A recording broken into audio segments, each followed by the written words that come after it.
Isaiah 8 and stuff. And so in the Orthodox Church, we go by the Septuagint.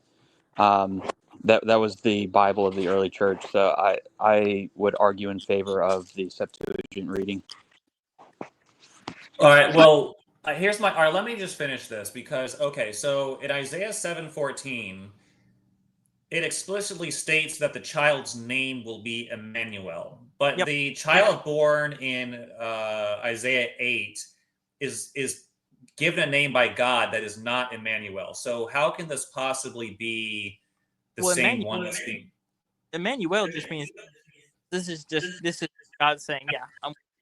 It doesn't necessarily have to be that the child is actually named that. Okay, so now you're starting to make things up because it says No. the child. No, you are, because it says the child's name will be Emmanuel, and now you're trying to say. So you're not going by what the text is. You're going. No, you're not, because the text says the child's name will be Emmanuel. Well, is Jesus' name ever Emmanuel? Was he named Emmanuel? I'm not. Well, hold on. Let's stick to Isaiah 8. All right, because you're trying to say that the person in Isaiah 8 is the fulfillment of the prophecy. No, he's not, because God specifically says the child's name will be something other than Emmanuel. So it can't be that the child in Isaiah 8 can be the one prophesied. So there are a lot of problems with your claim that this should not be translated virgin in Matthew. I'm just trying to put that out there. I mean, you can ignore the text and the explicit meaning and try to make things up. I mean, but again, you're not going by what the text says. Matthew's making things up, but I'm not. So if you actually you are because you said you're trying to make the argument that this should not be interpreted virgin, and you come up with all these reasons that aren't clear from the text, have nothing to do with the text, contradict the text. And virgin actually makes a lot more sense given the context of what's being said, because a young son being born is not a miracle or a sign. A virgin giving birth would be considered a miracle or a sign. So it would. So the problem here is that wait, who left? Oh, that was Stefanos. Oh, I thought he wanted to say. Okay, well, he might have had something. I was hoping he would stay because I wanted to kind of invite him to my channel to have conversations about Christianity. But anyway, was that him or Nathaniel who said they had to do something? I haven't seen Nathaniel since I got here. Okay, it was probably Nathaniel. Anyway, it doesn't virgin doesn't make sense because they actually had a word for virgin and they just didn't use it. Alma just means young woman, and there's no more information on the woman given except that she is a young woman who is currently pregnant. There's no virgin in the text at all. Matthew has to read. Well, Matthew doesn't add it. The Greek Septuagint uses the word parthenos because during their time period when they first wrote it, it could mean either or, and so it didn't matter because they probably didn't think that people were ever going to assume that this was just about a virgin. But there's nothing in the prophecy about a virgin at all. If you actually read the context of the passage, like what does the context of the passage have to do with Jesus? And you said, well, he's given a sign, right? Well, Jesus was born like over 100 years later after this prophecy, anyways, and it might have been like I don't remember exactly how much it was. Really long time later. So then how would this it would be like 500 years later, because we're talking about the Assyrian Babylonian exile period. Yeah 500 years later. So then how would this be a sign to Ahaz if he can't know that it's a sign for him? That doesn't make any sense. And this is a prophecy to Ahaz, not to us. This is a prophecy to King Ahaz.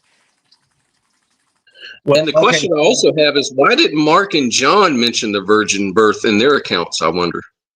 Because they didn't. They I guess were better read than Matthew was, probably. Well, I will say I've heard this argument before, and I've been looking at some Jewish commentary sources, and according to the sources I'm seeing kind of on the fly, virgin is historically within the semantic domain of the word alma. It does not always mean virgin, but it can mean, and is not a Greek Septuagint mistranslation. That is something that can, but there is a word that is, as you pointed out, the other word, what did they say it was? Betula. Betula, yeah, betula is the word that is more commonly and more specific to a virgin, so you are correct on that. But alma can mean virgin, and I think in the context of what's being said here, a son being born to a young woman is not a sign, which can also be translated miracle. So I'm going to go ahead and say that virgin makes more sense, and Matthew's correct. It does. I understand what you're saying too. I do understand because the word alma usually meant like young woman or maiden. But the thing about that is that that means that that's really telling us that their marriage material, their marriage age, and that was assumed to be a virgin because in that culture, someone who was marriage material was a virgin. In fact, if you weren't a virgin, you could be stoned to death for not bleeding on your marriage blanket.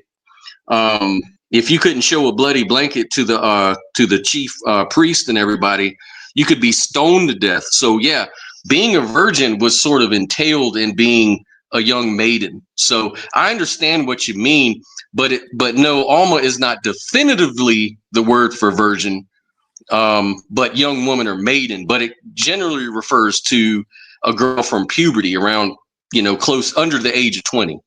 Yeah, that's what I'm seeing. I'm seeing a lot of sources are saying exactly what you just said, but also they are affirming that it can potentially mean a virgin.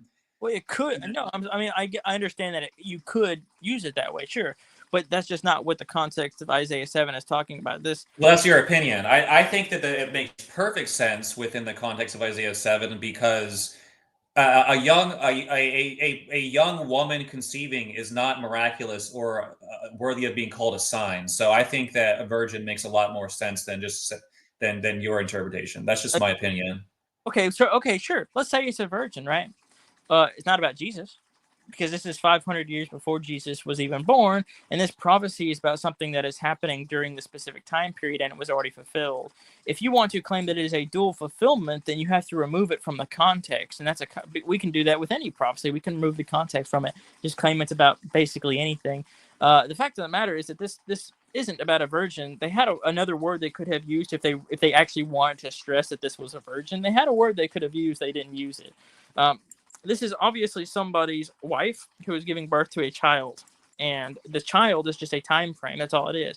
And there are alternative theories on who it is as well. People are also saying it could be Hezekiah, and that would also make sense that if it's Hezekiah, Ahaz would know that because that's Ahaz's son. Yeah, well, none of that is in the text. And again, I guess my perspective is simply that it's saying that this in Isaiah 14, it's saying this is a sign, which is a miraculous event. A virgin conceiving a son is miraculous, whereas a young woman conceiving a son is not. So I just think based on the context and everything that's being said, the idea it's a virgin does make more sense. And Matthew's at least not wrong in that regard. He is, because there's nothing in the text that actually indicates that this is a virgin. Just because how is a young woman conceiving miraculous? Let me ask you that. Where in the text does it say that it's miraculous? Not all signs are miraculous. What is a sign? Yes, a sign is a miraculous event. Doesn't have to be. Okay. So you think a young woman conceiving would be a sign for Okay, you're actually wrong about that. I'm looking at the Strong's Concordance. Okay, so let's sign. Yeah, so it's Hebrew 226 Hebrew oath. Sign, banners, omens. Why are you using Strong? Because basically it does allow you to see how things are used. And it does say one of the potential definitions: signs, miracles, attestation of divine presence. So signs, omens. What about a rainbow? Is a rainbow is a sign of God's covenant with Noah? Circumcision is like a covenant, a sign of a covenant with Abraham. The Sabbath was called like a sign between God and Israel. Prophets and their children could be signs by their actions or names, serving as prophetic like indicators, like what we were talking about, like Isaiah 8:18, for example. Catastrophic natural events are sometimes seen as signs, but they're not necessarily miraculous. And yeah, so commented. You have to convince. Well, what God is saying here is that there will be a sign that Ahaz will recognize as being significant. A random young woman conceiving of a son is not particularly noteworthy, whereas a virgin conceiving would be. So I think based on that line of reasoning, saying that virgin is the proper translation is correct. And let me look at the know that this prophecy came true if it's just Hezekiah. If it's this is Hezekiah the text is speaking about, well then he would 100% know that this is a fulfilled prophecy. He would know that this is a sign because it's his son. And so then if his son is born, right, his wife is pregnant, she gives birth to a son, then his enemies are defeated, between the time frame that the Lord said it was supposed to be, then that's he would know. That's a sign, right? But a sign prove it. Proof from the text. Proof from the text. How will we know? How is the birth of Hezekiah's son linked to Isaiah 7:14 in any way by the text explicitly? Oh, how is Jesus' birth tied to the text? Because Matthew says it is. Matthew says it is. Mistake. Huh? Other than Matthew making a mistake. Well, that's your assumption. I'm saying where is Matthew is specifically saying this is a dual prophecy of what's being said in Isaiah 7. Is there do you have anything similar in reference to Hezekiah? I think we could do that with any prophecy, though. We could just take the context of any prophecy. Okay, I understand. I'm asking you, have anything linking Hezekiah to, or Hezekiah's son, or I don't remember what you said, to the Isaiah 7 prophecy? Anything at all? Sure, give me 1 second. Let me pull it up again. I had it up a second ago and I took it down. Okay.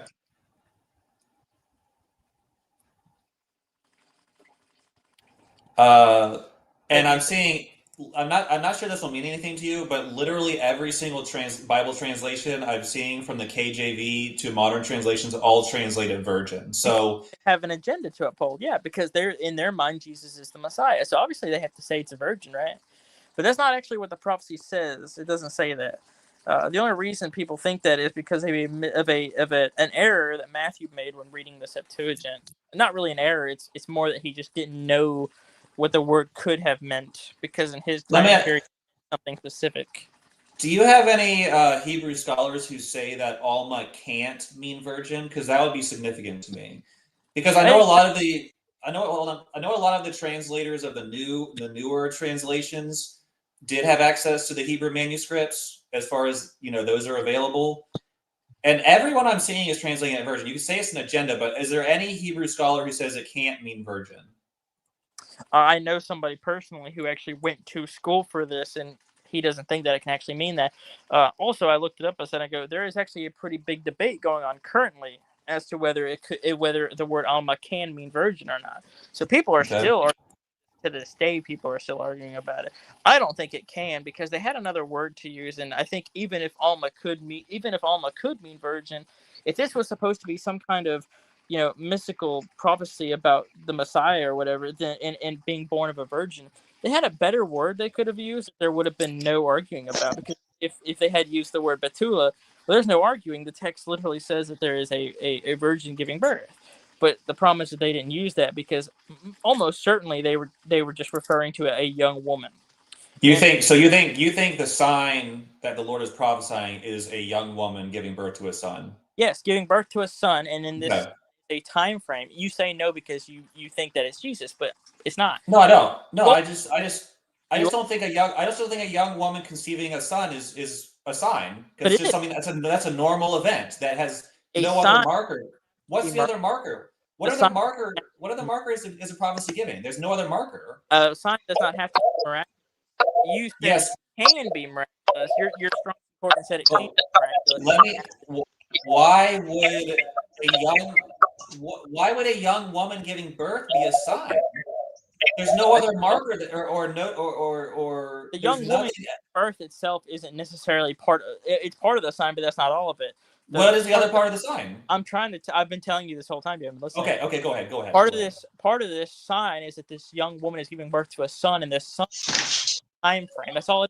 The son is that time frame. That's the part that Ahaz needs to be paying attention to. Is that there is a young woman, she's giving birth to a son. By the time the son is a certain age, the two kings that are bothering Ahaz are going to be gone. That's the time frame. That's literally the whole purpose of the passage, to stand firm in your faith. And again, you think it's about Jesus, but this is a prophecy assigned to King Ahaz. How does this sign benefit King Ahaz if it's 500 years later?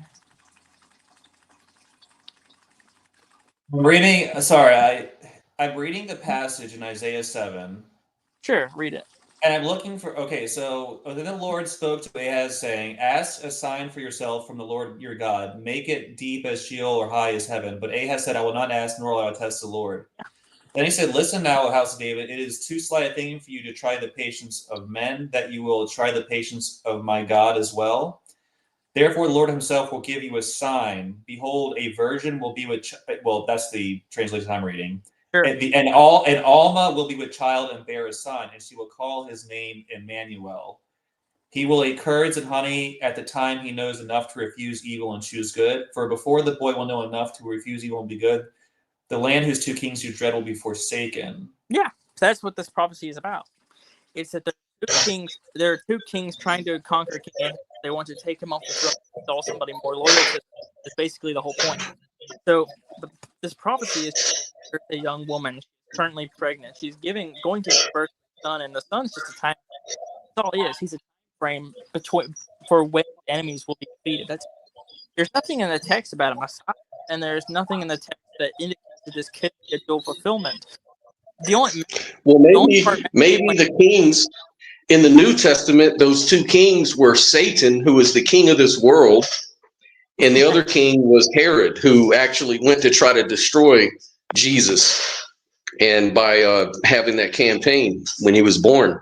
So those are the two kings. So that's how it's a dual prophecy, maybe.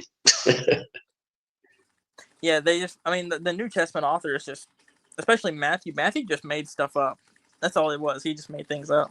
I don't think he made Isaiah 7's connection up. I think he read it, didn't fully understand it, and thought, hey, this is about Jesus. But then there are other places you look where he's plainly lying to you. He's just lying to you. He's just pulling things out of his ass and saying, yeah, it's about Jesus. Or just about his time period in general. Well, he made a mistake when he tried to quote Isaiah. Speaking of Isaiah, he tried to quote Isaiah, and he didn't actually quote Isaiah. He actually quoted another prophet, I think Micah, instead. Yeah. So, and he doesn't even quote that perfectly either. Well, he quotes it from the Septuagint, so it's not perfectly aligned with what the Old Testament actually says. But that's in what is that? Matthew. I can't remember now. God damn it. Okay. Yeah. Which one? I think it was. He quotes Malachi. Mark. It was Mark. It's Mark. Somewhere like the first chapter, Mark 1, verse 2 and 3. 1, 2. Yeah. He 2 is the one. He claims that the author of Isaiah said, "See, I am sending my messenger ahead of you to prepare the way." It's not actually right. Isaiah didn't actually say that. Malachi did. Malachi, right? Malachi. I will send my messenger ahead of you. Right. In the Greek Septuagint version of Malachi, it's almost the exact quotation, but he doesn't even get it exactly. He didn't quote it exactly, but he tried to quote it. He tries to quote Malachi 3:1, but in Malachi 3:1, it's Malachi saying, I believe if I remember correctly, he's saying, "I am the messenger" or something like that. I am the messenger sending. I don't remember. I'll find it here. I got it right here. I'll pull it up. But Joel asked, does a philosophy think that a virgin have birth to a son during the time of Ahaz? Since that was about both Ahaz and Jesus, who was Emmanuel born of a virgin too? Could be. It could be, yeah. It could be that these things happened at the time it was prophesied, and also there is a greater fulfillment at the time of Christ. That you see this this concept of what do they call it? They call it not foreshadowing, but I guess you might call it typology. for some reason I'm blanking on the term they use. It was a type or a shadow of things to come, like foreshadowing. That's kind of like a lot of critics will say that's like post hoc type of reasoning, but It is, yeah, it is. you can think about you can say that that's something that obviously it's possible. Like for me, I don't believe in biblical inerrancy, so I'm willing to admit that the gospel authors just made some actual errors, and that doesn't bother me. But at the same time, we have to make sure they actually are errors. If we're going to call them errors, then let's actually find errors, not just say that they made mistakes when they didn't actually make mistakes. Here it is. It's Malachi. Well, I suspect. I am sending my messenger to prepare the way for me. Right. So he doesn't quote it exactly, but he tries to quote it. He still fails in quoting it, but this is what he was trying to quote from. In fact, if your Bible has a cross reference, it should tell you that's where it's from. You're right. You're right about that. It's not from Isaiah. It's from Malachi, and it could be that the wording is slightly off, depending on the source he's using. So that's not really a problem. The point is there's a prophecy that's being quoted. Sure. Yeah. This would be a why problem. Do you think? Let me ask a deeper question here before we go on. What do you think the reason is for why an atheist would see that as a big deal, but someone like yourself wouldn't? What do you think is behind that kind of attitude towards that?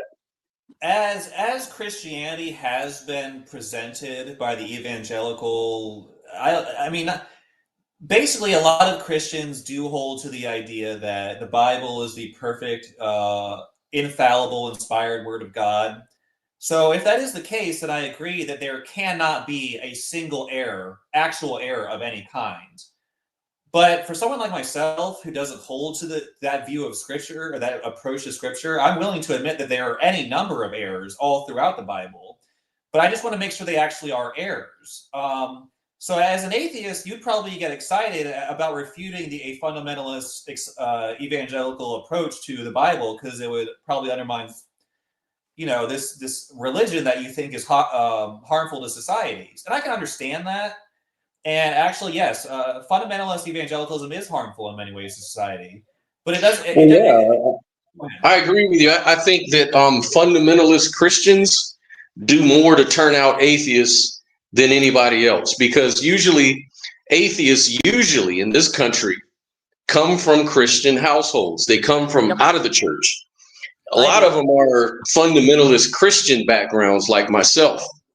And because of that thinking, once you discover, because when you're a fundamentalist, all it really takes is one little card to burn, and then the whole house of cards comes falling down, because they're so fundamental that they can't stand any contradiction, error, or anything. That's the high standard they put on the Bible.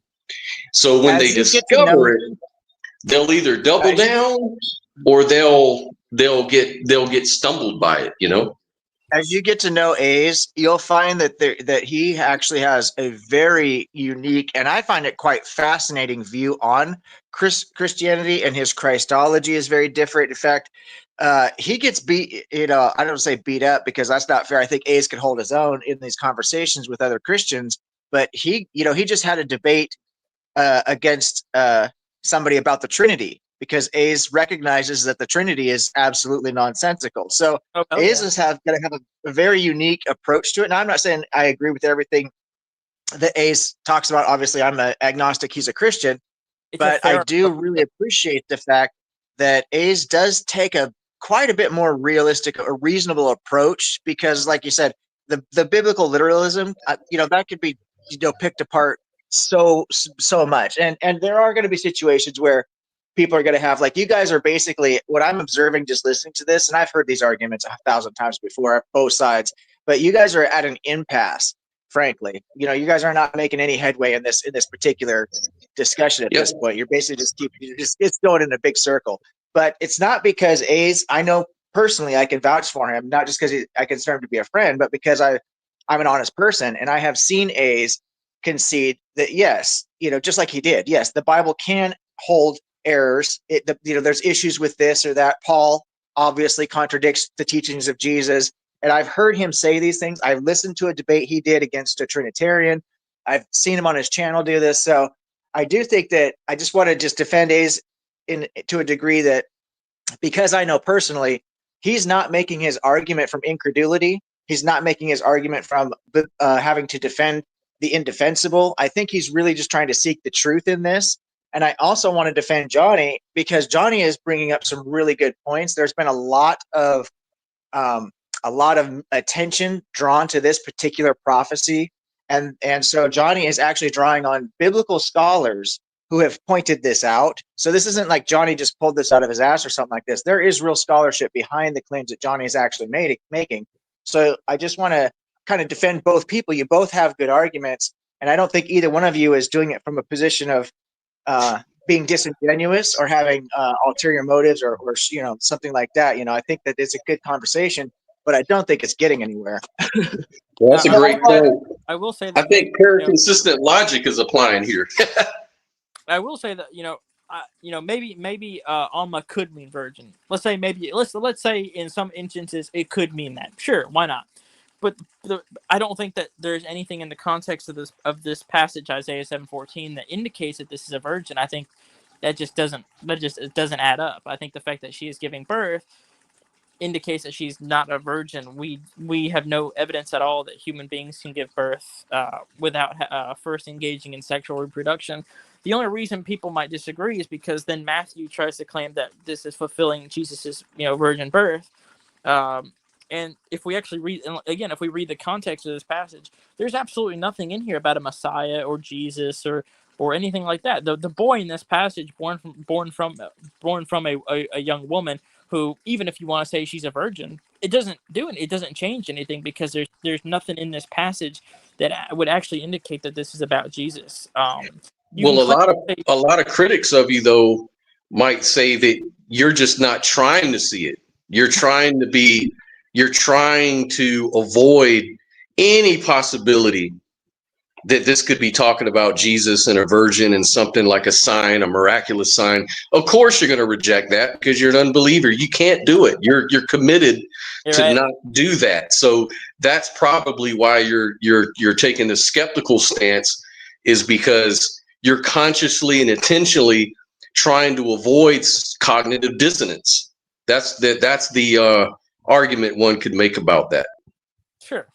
But it could be made on both sides, though. That's the point. It could be made on both sides. Yeah, it could be. Yeah, I just don't think it's actually about a virgin. I think it's just pushing. I think it's pushing it. I don't think and I think even if it were to be about a virgin, it doesn't matter, because there's nothing in this about Jesus or the Messiah or anything. In order to say that this is a dual prophecy, you would have to completely remove the context of the passage.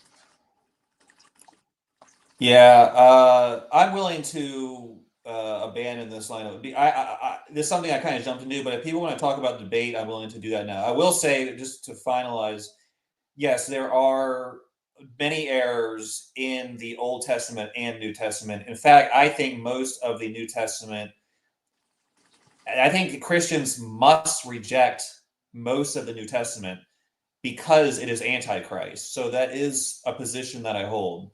But we don't have to talk about that now. We can talk about the debate. Objective. I think that was Joel. He says he wants to know our objective ethics. Wait, no, our ethics objective. Yeah, he wants to talk about the debate. I just want to say hello to Dave real quick. Hey, Dave, thanks for joining, man. How do you do? Yes, glad to be here. Hello, Dave. Hi. Yin and Gang. Yes. I recognize it. How you doing? Doing all right? I'm doing pretty good. I think I have to catch up on the conversation, but okay. I'd like to hang back and listen. Sure, no problem at all. No. I think we were about to segue. I don't know. See, I joined slightly. Well, I started listening slightly before I came up on the panel. So I don't know if there was any aspect of the debate that was already covered, or if there was always been a discussion about, whether Christianity is true and valid. I think we talked about they morality. They didn't touch too much on the debate yet. They mostly was talking about most of this time has been spent talking about biblical literalism. So that's what I've just been hanging back, mostly just listening. Yeah. So let's talk about the debate. Let's find out. Joel asked, is on ethics objective? Well, objective ethics. Well, I guess it's up to our guy, Objective Ethics, to kind of lay out the case for Joel that you made. I don't think Joel, did you see the debate? I'm not sure. I think you did. Oh, Scott, I didn't mean to talk over you, by the way. Your mic was going out for me, so I didn't know you were still talking. That's my fault. Sorry. No worries. Well, I'd be willing to kind of throw some of my thoughts out there about the debate. Not that anyone has to engage with them, but I will say it was a very interesting debate. I've been looking forward to this debate for a long time because my perspective is that from a skeptical standpoint, there's no way to root objective ethics in naturalism. So I was very much more interested in hearing objective ethics position on it because I already know the other guy. I already kind of agree with him. I'll just kind of say it there. So I came into it with a bias, but I also tried as hard as I could to be very open to what objective ethics was having to say. And I will say, as far as presentation, I think that objective ethics did a good time. Did a good job, and that he made interesting arguments. But I'm gonna have to. Hold on a second. Hold on, Scott. Can you mute your phone? That background noise is coming through over everybody. I can't hear anything. I can't. Okay, go ahead, Abe. From Sorry about that. I couldn't barely hear myself. I was just kind of rambling. But I am going to go back and review the debate because I will be honest, I'm not sure. I need to figure out. I need to listen to your arguments again and see if you moved me in your direction. Especially your opening is where you laid out your case. You tried to ground it in logic, but I think part of the problem for me is I kind of agreed with the other guy already. So I kind of feel like part of me is thinking that even though you made an interesting case, my position hasn't changed. That doesn't mean you're wrong, but at the same time, I do want to hear the arguments. I'm not actually going to make them again. I'm saying I'm going to go back and listen to the debate again and see if I maybe want to understand where you're coming from, because I think it's a new line of argumentation. I need more time to look into it. Is kind of what I'm feeling. Yeah, no, absolutely. I did take a unique approach intentionally because I needed to build the strongest argument that I could, and I looked at all the different models for both sides because I wanted to know what arguments might be coming at me. And so to give it in the most simplest form, I've got a couple of syllogisms that I was able to build. And the fact that you can build syllogistic arguments for objective ethics and you cannot do it for subjective ethics, which is something that I pointed out in the debate, is in my opinion just what strengthens my position overall. But if you look at like one of the syllogisms I put out is that things that are objectively true are logically true. Logic is the grounding of all morality. If morality is subjective, then it can lead to logical contradictions. All logical contradictions are necessarily false. Because all morals are ultimately grounded in logic, then they are objectively true or false. So that's just one way that you can formulate an argument for objective morality. Let's do that. Sorry, go ahead. Can you do that line by line again, just like you did, but slow down? Because I actually want to write this out and kind of like look at it. I'm gonna have to go, guys. I really appreciated you having me here. I had a great time, and I really appreciated. I really enjoyed talking to each and every one of you. I want to thank you all for having me. Thank you, Johnny, you're going to come back and be a guest on the show one of these Saturdays, right? Yep, you know it. As soon as I get some time. Absolutely. Thank you. Bye, everyone. Bye, Scott. Bye, Objective. Bye, new alt side. Bye, A's. See you guys later. See you around. All right. Let's start line by line or point by point. Things that are objectively true are logically true. Things that are objectively true are logically true. true or And that just logically true. right. And Okay. that follows the laws of logic. So it's kind of irrefutable unless you're going to argue against the laws of logic. Okay. Logic is the grounding of all morality. Okay. Logic. So logic is the grounding of all morality. Go ahead. Go on.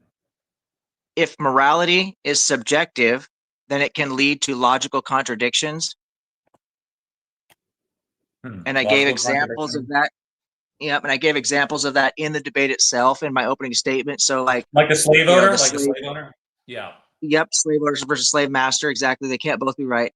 The So fourth the one is slave all master. logical. Okay. Go Yep, ahead. Go ahead. all logical contradictions are necessarily false. Again, that's just quoting the laws of logic. Okay.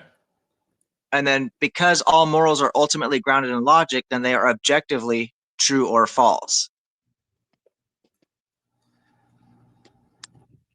Then they are objectively true or false. Okay. And the other syllogism that's really easy, maybe a little easier, is all declarative propositions are necessarily true or false. Again, that's the third law of logic. So you could even just write third law of logic if that's easier. Okay. If all moral claims are declarative propositions, then they are factually true or false. Okay. All claims about objective morality are declarative propositions.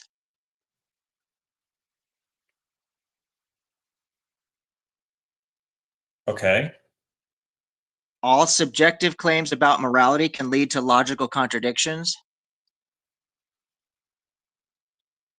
All right.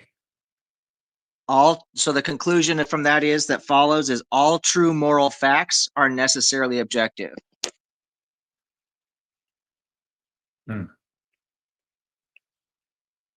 So I ran the argument through logic because that's the best, strongest argument to make for moral realism. And then I used evolution and human flourishing as the evidence. And I did not run the argument through evolution because that you can't really come up to a syllogism without making it extremely complex and overcomplicated because you've got to work around the guillotine.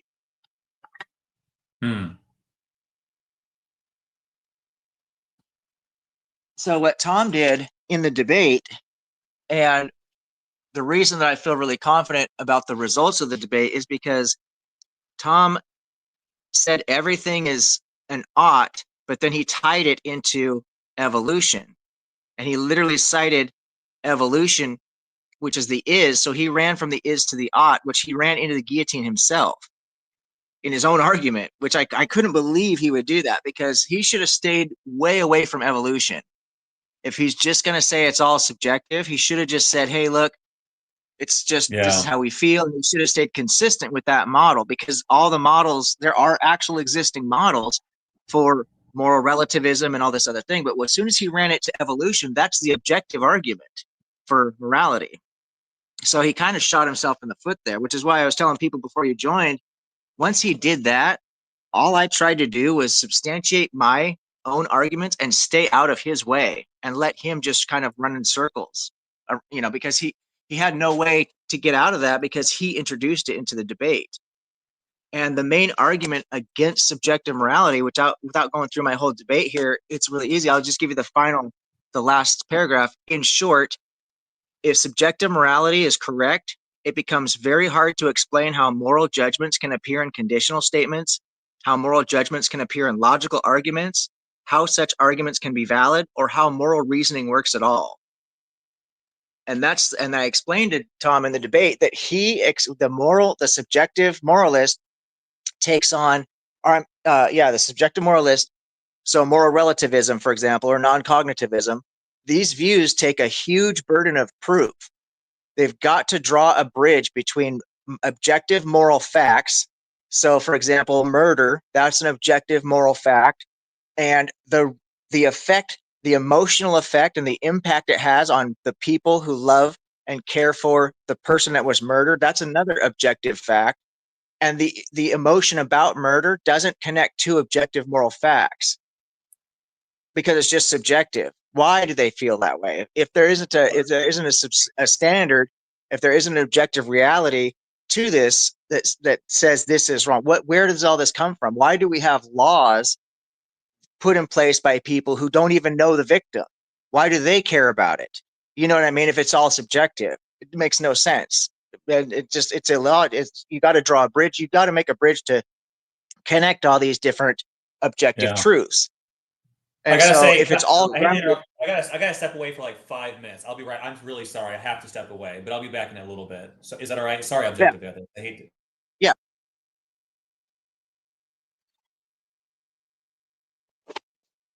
Yeah, yeah, sure. Great. Graham Oppie says, just reject the premise and the argument's over. That's all you have to do. Well, exactly. the thing is that I actually. Oh, go ahead. No, I haven't heard from you all night, Nuance. I'd love to hear what you have to say. Yeah, I've just been letting y'all talk. Y'all are great talkers, actually.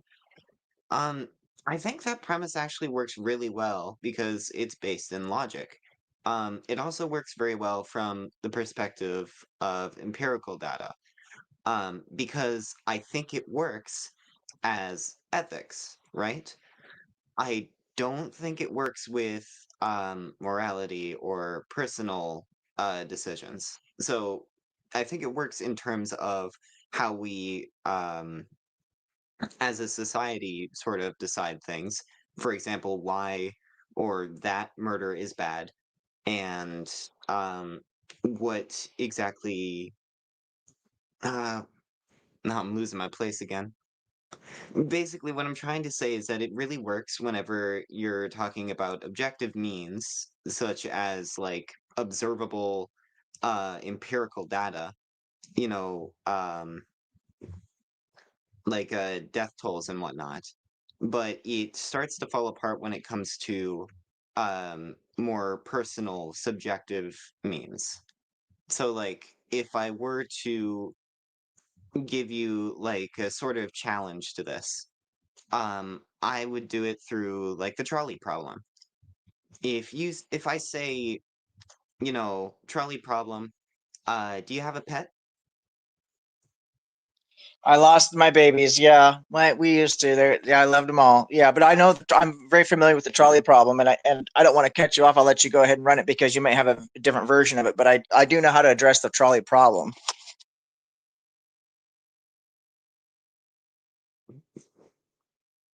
Well, I kind of want to hear that because I don't know. I don't know how one would.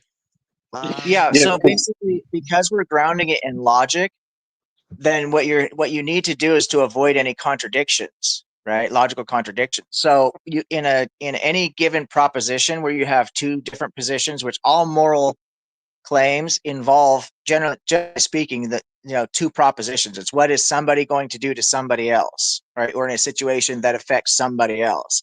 If I chop off my own arm, is that morally right or wrong? You know what I mean? That gets into a different kind of context, but chopping off your arm is a problem. So when we look at the trolley problem, this is a great example.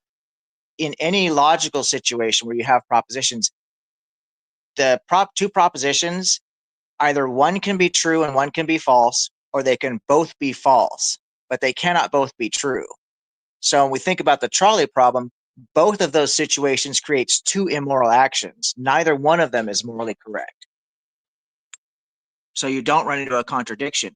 If it's subjective morality, you run into a contradiction by making one choice or the other. You have to say, well, subjectively, I can say killing the people on the left is the right thing to do, or killing the people on the right is the right thing to do.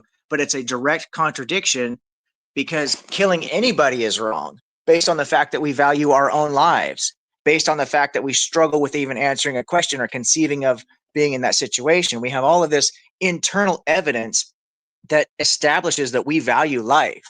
So either one of those situations is technically wrong based on our own value judgments. So we cannot say one is right because that's a contradiction. So you run into logical contradictions however you sum it up from the subjective viewpoint. If you're at the objective viewpoint, you can just say murdering is wrong. So you have two wrong situations. Killing either one of those groups of people is wrong. So if I'm forced to do one or the other, I've been forced to do something that's morally wrong. Just because I do it, because I'm left with in this hypothetical scenario where I have to do one or the other, and I can't not participate in the analogy, I have to just admit that, look, it's wrong.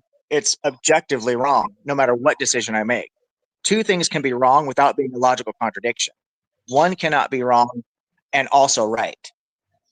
OE, question. Yeah.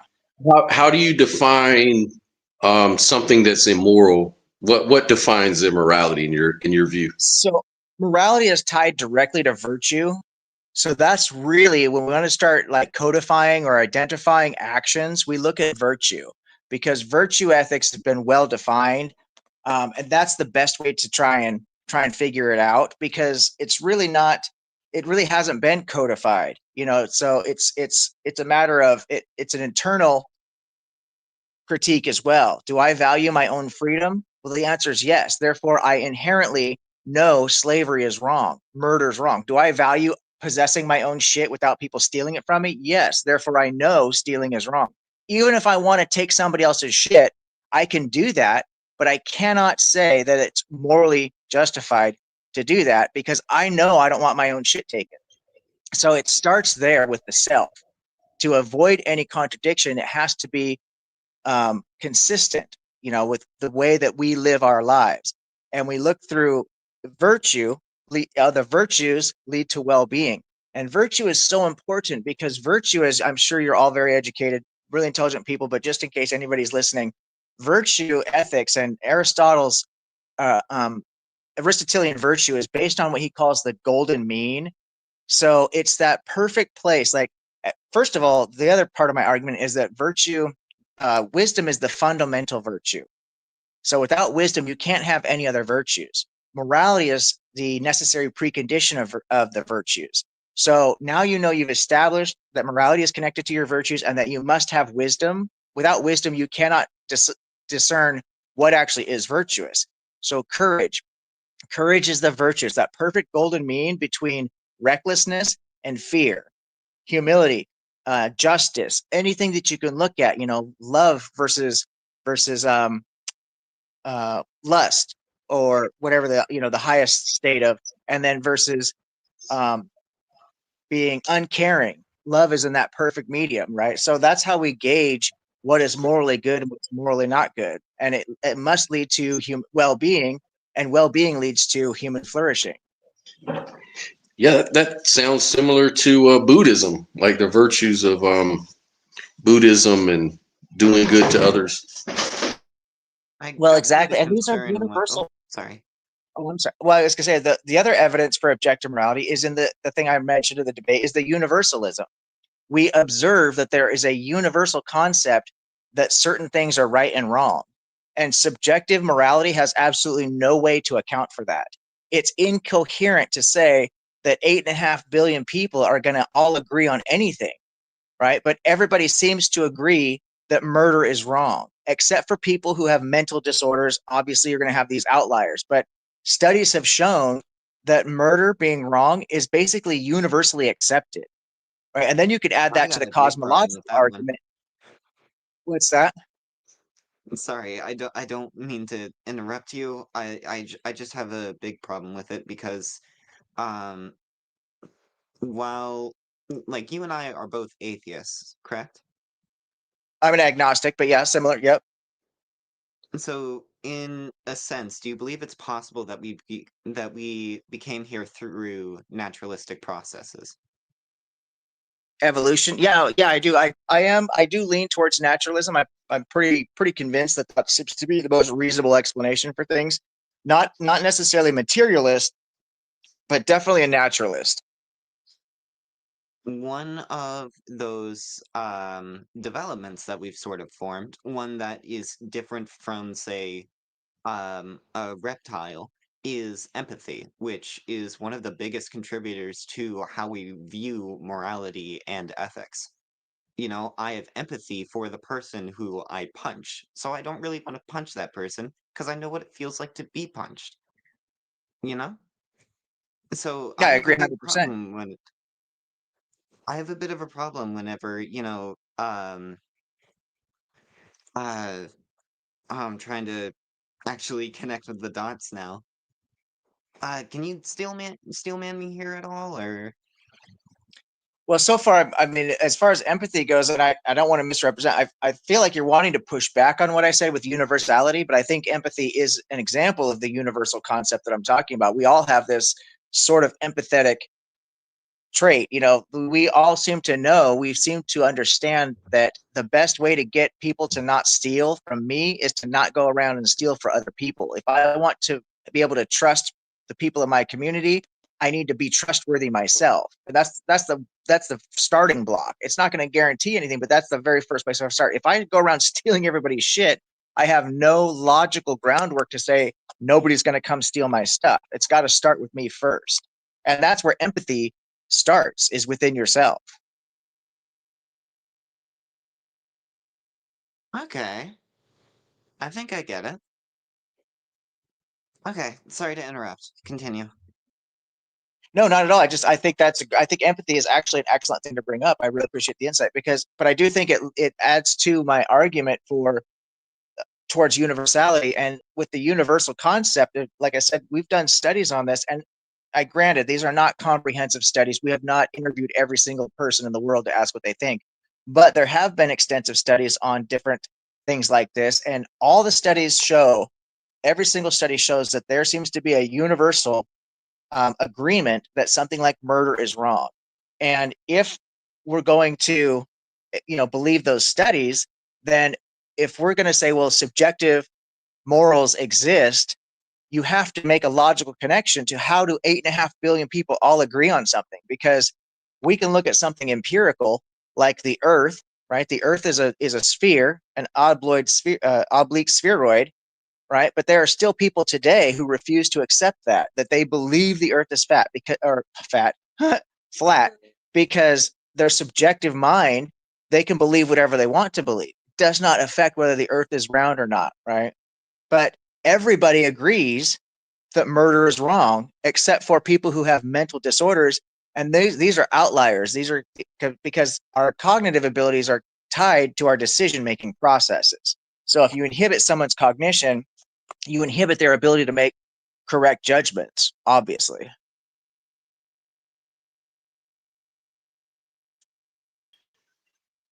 So I had asked a question during the debate, or at the end of the debate, if perceptions subjective, and if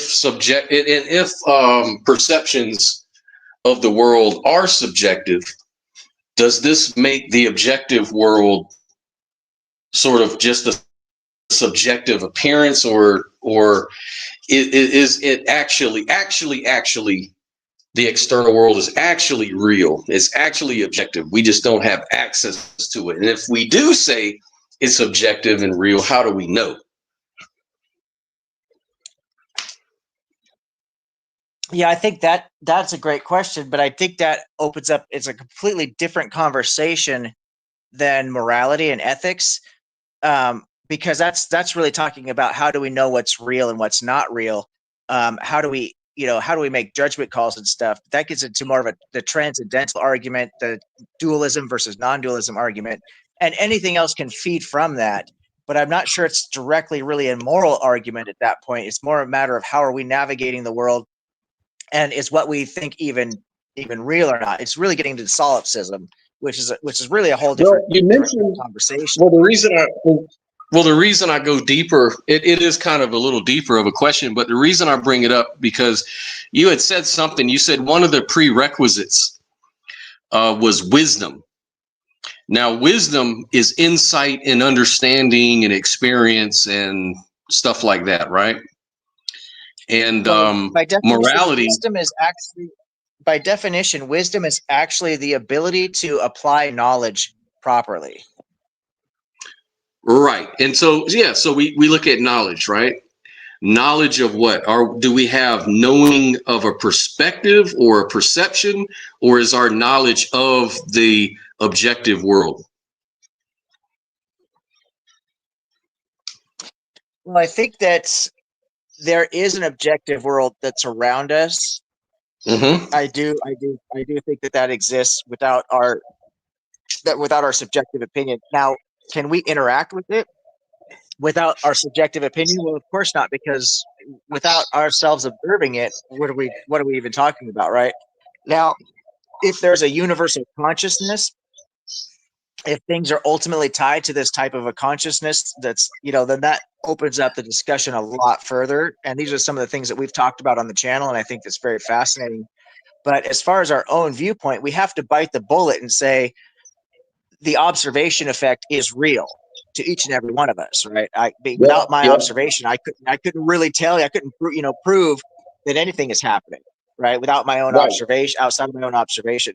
But we do function in the world with the presumption, by presupposing that there are universal truths like the laws of physics. We assume the laws of physics are happening outside of the without the observation, but we don't actually see it. We can't prove it until we observe it. Even if we observe it through testing or analytics or whatever, it still requires the observation effect. And the observation effect has an actual physical effect on particles, right? Because as we know, when you observe something, you have to hit it with a light source or an energy source to be able to even see it.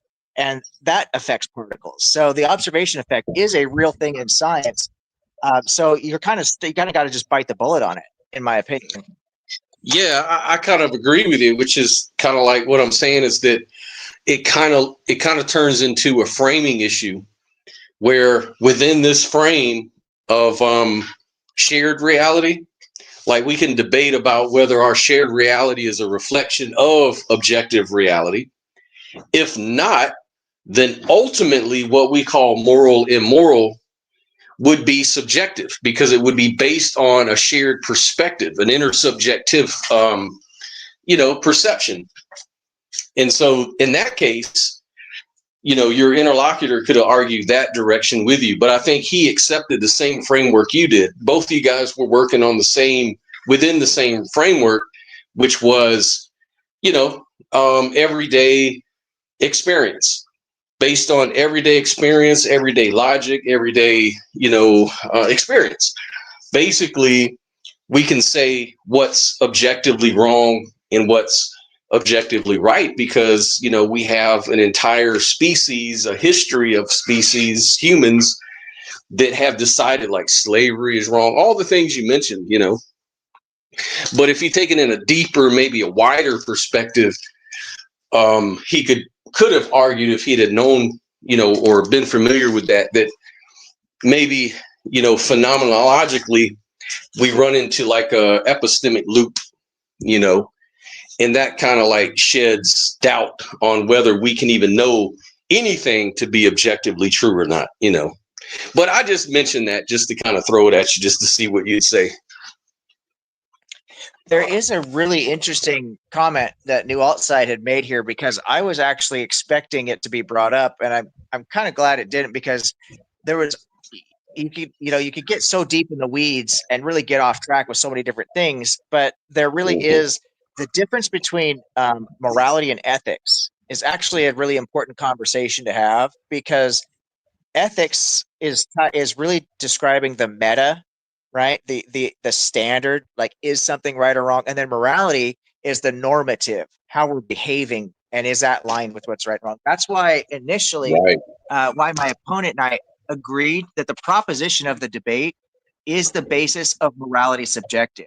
It wasn't, is morality subjective? It's, is the basis of morality subjective? And that's a really important, because if we did it is just morality subjective or objective, I would have to go through and explain how the normative behavior is linked to the meta, that the normative behavior doesn't actually mean anything. To separate out ethics and morality into two distinct categories, which some people do try to do, they try to argue for that.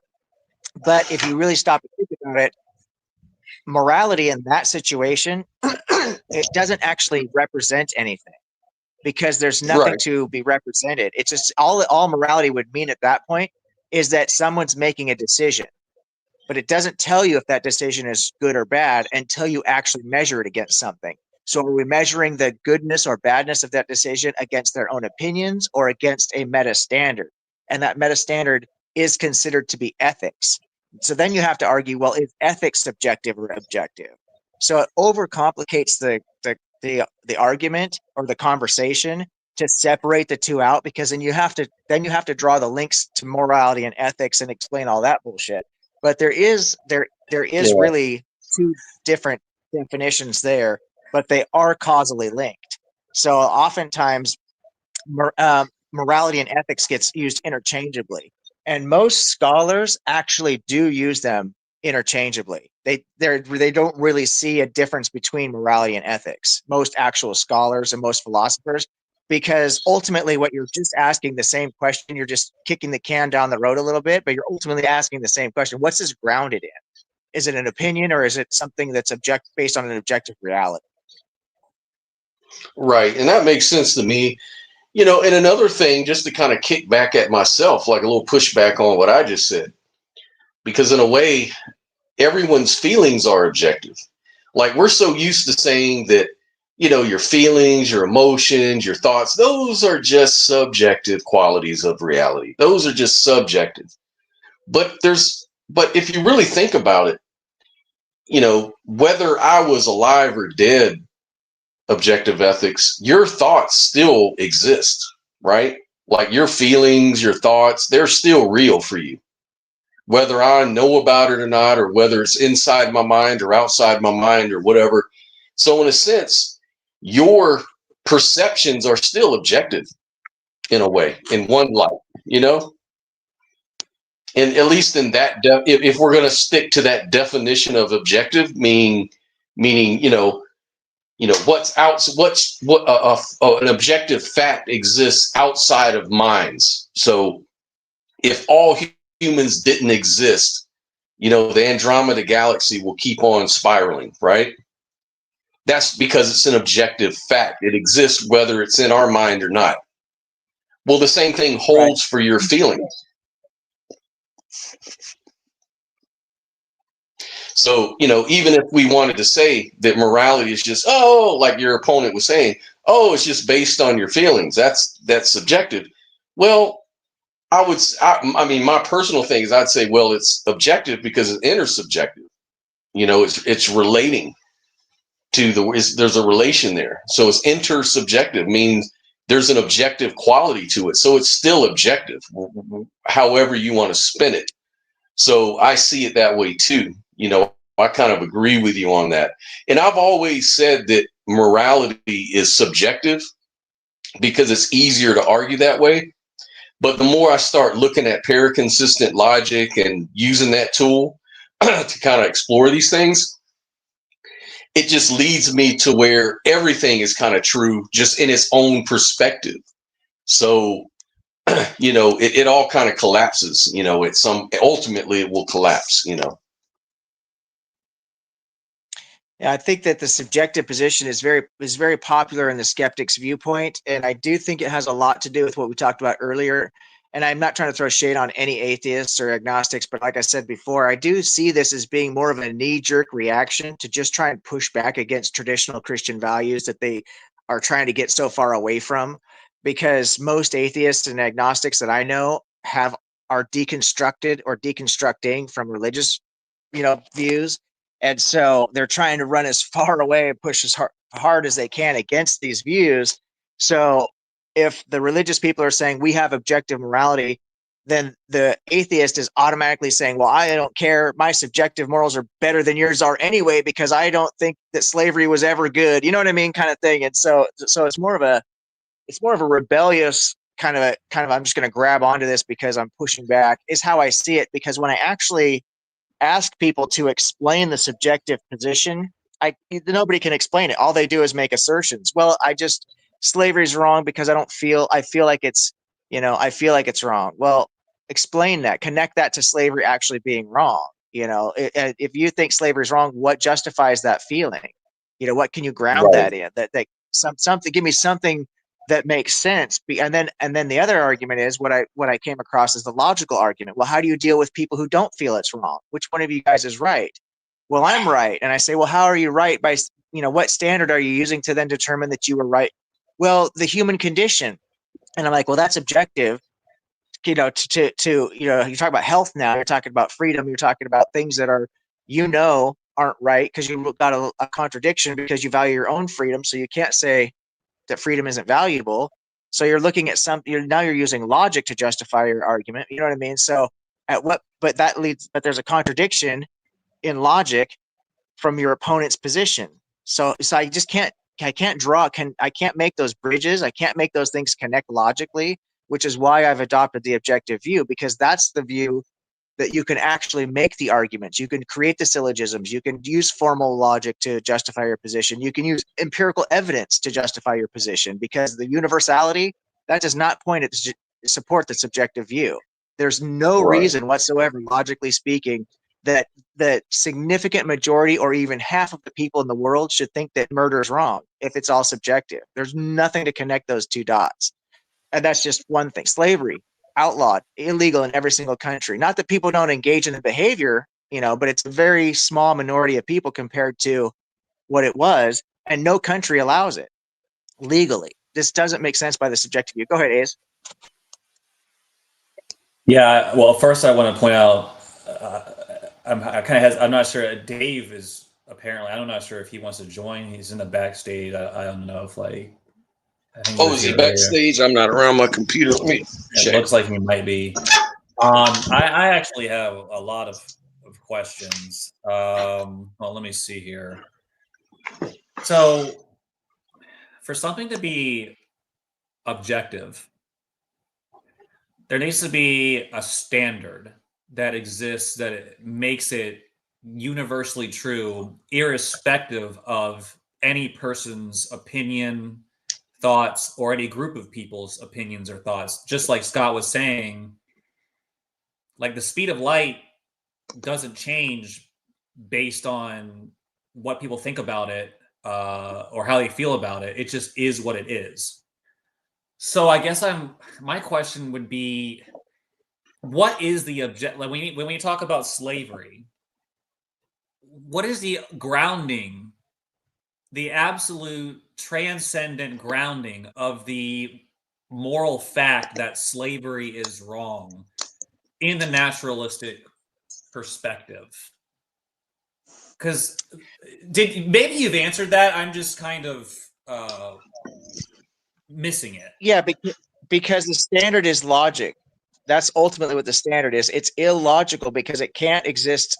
Slavery cannot be right because it's a logical contradiction. It leads to a logical contradiction, and logical contradictions can't exist. So you either have to accept the alternative, which is the objective view, or you have to bite the bullet and say that the laws of logic are wrong. And nobody's saying the laws of logic are wrong. That would be insane, because that opens up a whole can of impossible things to defend. Because if you're going to just throw out the laws of logic, then you have to throw out everything that the laws of logic are based on. So it's like, how are you going to navigate that? The only alternative is that it has to be objective, because when it comes to, because of the laws of logic, it cannot be objective and subjective at the same time. It has to, because it cannot be subjective and not subjective at the same time. All this is based on the laws of logic. But if you look for the evidence of whether or not this is happening or this is true or not, then you look at what are we actually doing with slavery?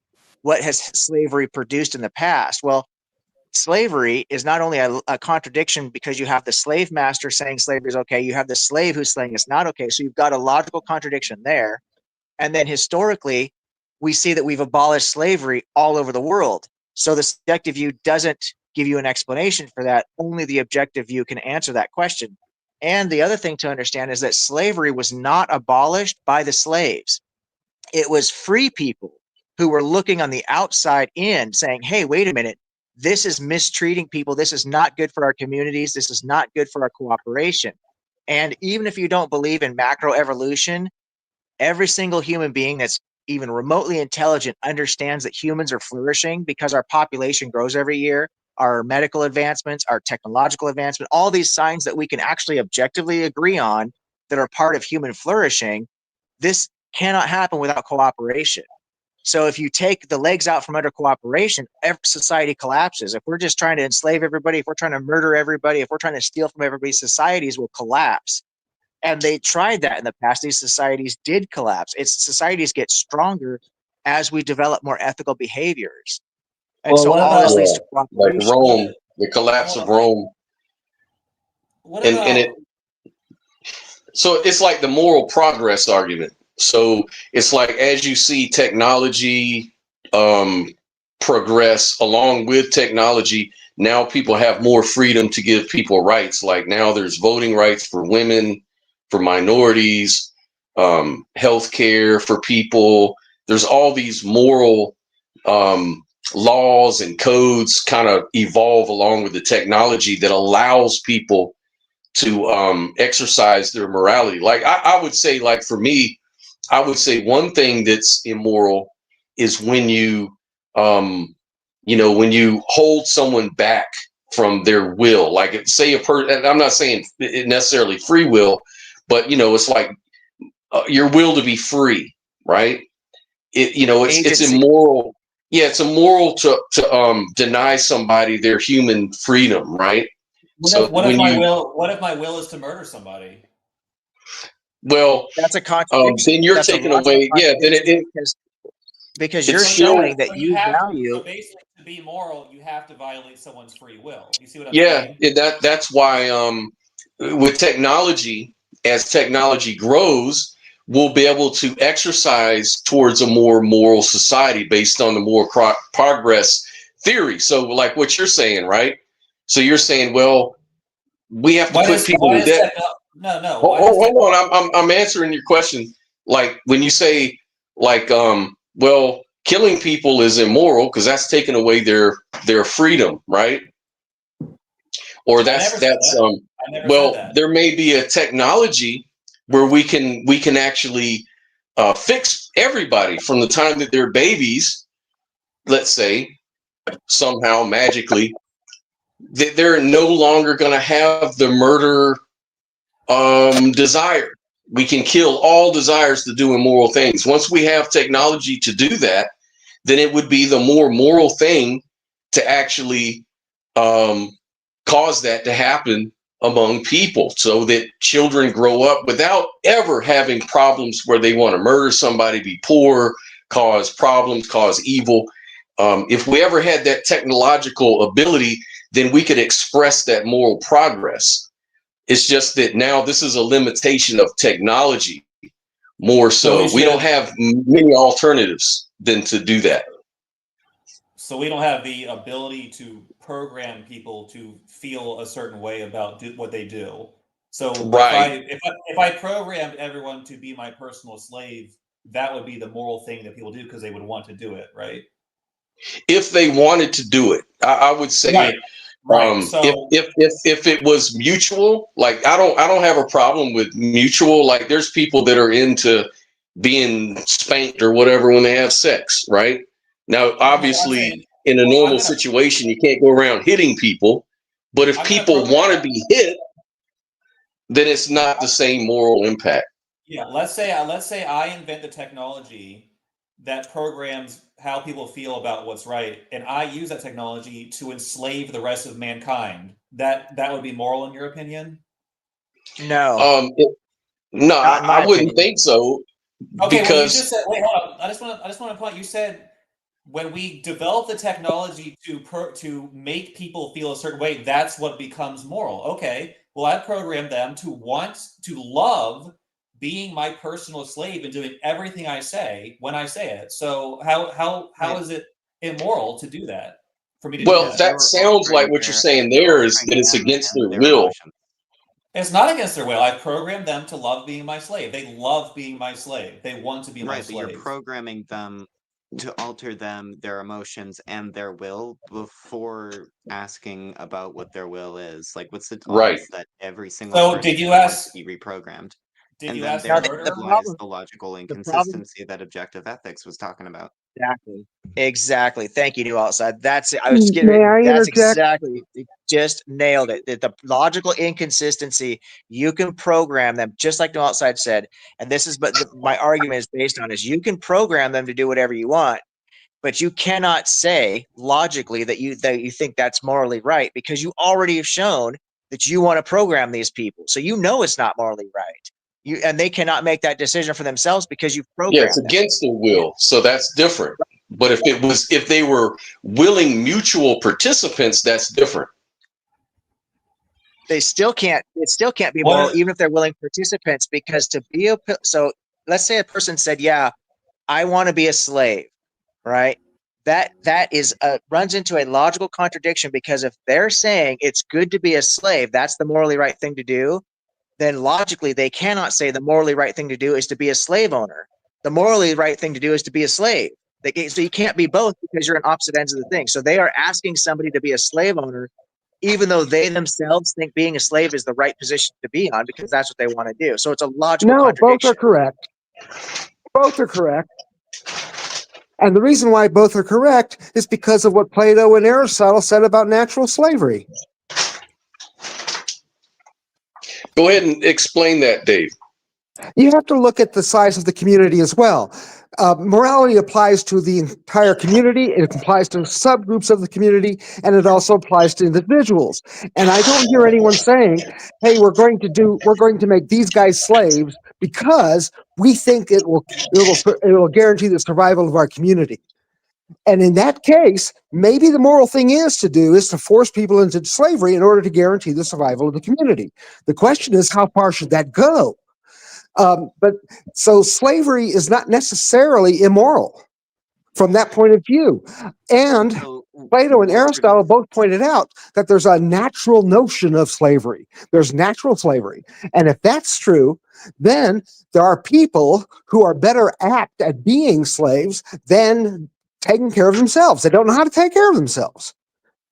But this enters into a contract situation. This is not chattel slavery like the way that we think about slavery. Right. This is more of an agreement, a relationship. So this is really kind of a straw man of the slavery problem, because you're talking about an agreement, a contract between the slave and the slave owner. This is more like an indentured servitude, or a relationship that you might have with somebody else, completely removed from slavery. Slavery is taking people against their will and treating them as a piece of property. In World War II, the Germans took a lot of people and made a lot of slaves out of them, and nobody agreed with it, and Germany got a lot of benefit from it. So from a German point of view, it was moral. Yeah, but look where it led. Look where it led to, though. It led to the deaths of tens of millions of people, because ultimately people knew that it was not right. Even though Germany benefited for a short time, that, like I was saying before, the slaves did not get themselves out of slavery. It was other free people who looked at that and said, "No, wait a minute, this is immoral."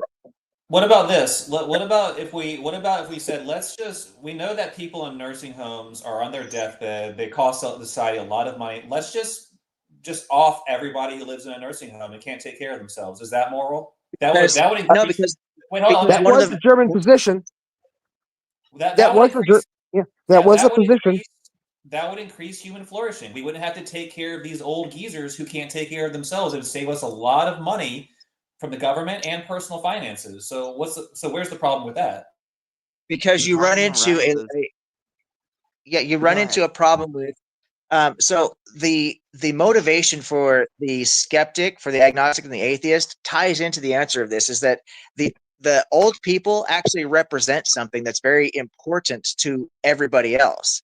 It is our firsthand experience with our past, because they were there, they did it. So we learn from our older generation. The other thing is, like I said before, the most effective way to get people to behave the way that I want people to behave is to do the behavior myself. So I know if I want people to take care of me when I'm older, the number one thing that I do to make sure that's going to happen is to take care of older people, to set that example. So the younger people who are looking at me, right, the little people, they're saying, wow, the strong people, the healthy people, the capable people, they're taking care of the weak. They're raising the young. That must be the right thing to do. And it leads to the propagation, and it feeds the cycle. I understand the question, Dave. David, I want to continue on. That's going to lead us down a rabbit hole. I want to focus on this. Okay. Wait, objective. Shouldn't you want human flourishing? Isn't that like kind of the basis of your argument, that what's objectively good is human flourishing? This leads it. That's true. That's the evolutionary process, and caring for the individuals of the yes, the answer is group. yes. The answer is yes. Okay. Right? Human flourishing is what's good, right? Yeah. objectively good. So when you get old and you can't take care of yourself, humans will flourish when they don't have to expend societal capital on taking care of you. So you should want them to eliminate you and take you out. So, but you don't want that. Absolutely So, not. Absolutely not. okay, Because so you disagree with your own objective morality. no, I disagree with how you're describing human flourishing. That is not human flourishing. Cooperation leads to human flourishing, right? Does So there it? does come a point. Well, absolutely, cooperation No, is it doesn't. paramount to human All flourishing. right, let me refute that. I'm not trying to be but let's say there's two societies and they're fighting over a very fertile piece of land. If one of those societies annihilates the other, takes them completely out of existence, they're going to flourish. They don't have to cooperate with those other people. They can just take them out. They're going to They have to cooperate amongst them. They have to cooperate amongst each other. Yeah, but well, let's say they cooperate amongst their own tribe, but if they wipe out Right. the other tribe, it's going to be a lot easier for them because they won't have to compete for the resources. So, But they retard their own ability to for technological advancements. They retard their own ability for medical advancements because they're removing options off the table. They're removing options off the table that haven't even been explored yet. So what if one of the people they murdered was Einstein, or the guy that invented penicillin or something like that before he ever did it? Then the world would be completely absent of those massive benefits. So just killing people, the loss is incalculable. You don't know who you're killing. You don't know what opportunities, what discoveries you've taken off the table. And it's not just science. The arts are very important. The arts are just as important. You take a great artist who inspire people off the table. Well, let's just say in that particular circumstance that there are two primitive tribes and their most urgent need is this fertile piece of land to raise their livestock and get food. And they're not enough for both of them. So they will flourish if they destroy the other tribe completely. All right. They will increase in number. Technology is not a factor. So why shouldn't they do that? They don't need to cooperate. They don't need to worry about the effects. They're gone. They will have the land to themselves. Why is it not ethical to destroy them and flourish? Because it's literally a logical contradiction to what they value for themselves. So it cannot be ethical. They want to flourish. They can't flourish with this other they, tribe. They think that what's good is to be able to do things, to have agency. So by taking agency away from other people, they cannot say that's good because that's literally a logical contradiction. It doesn't matter. They're so going they to can flourish. do it. It's not. They don't care about. They don't care about. They don't care about agency. They don't care about agency. It feels like we're just replacing. Sorry. Go ahead. I've been interrupting a lot. I'll shut up. Well, don't talk to yourself like that, buddy. You've been making some great points. I'm just saying. I really have been interrupting. I'm trying to be better about that, but I'm doing a bad job. So I really want to hear other people's perspective. I mean, it just feels like we're replacing like the eradication of a tribe with a murder from our previous conversation. We get into that logical inconsistency that objective ethics was talking about, where the willings and wants of one tribe conflict with another if one were to be eradicated. Right, exactly. I think that the reason the tribe might serve better as an example is because there was this discussion of flourishing, human flourishing being what's objectively good, which again, how did that come to be decided? But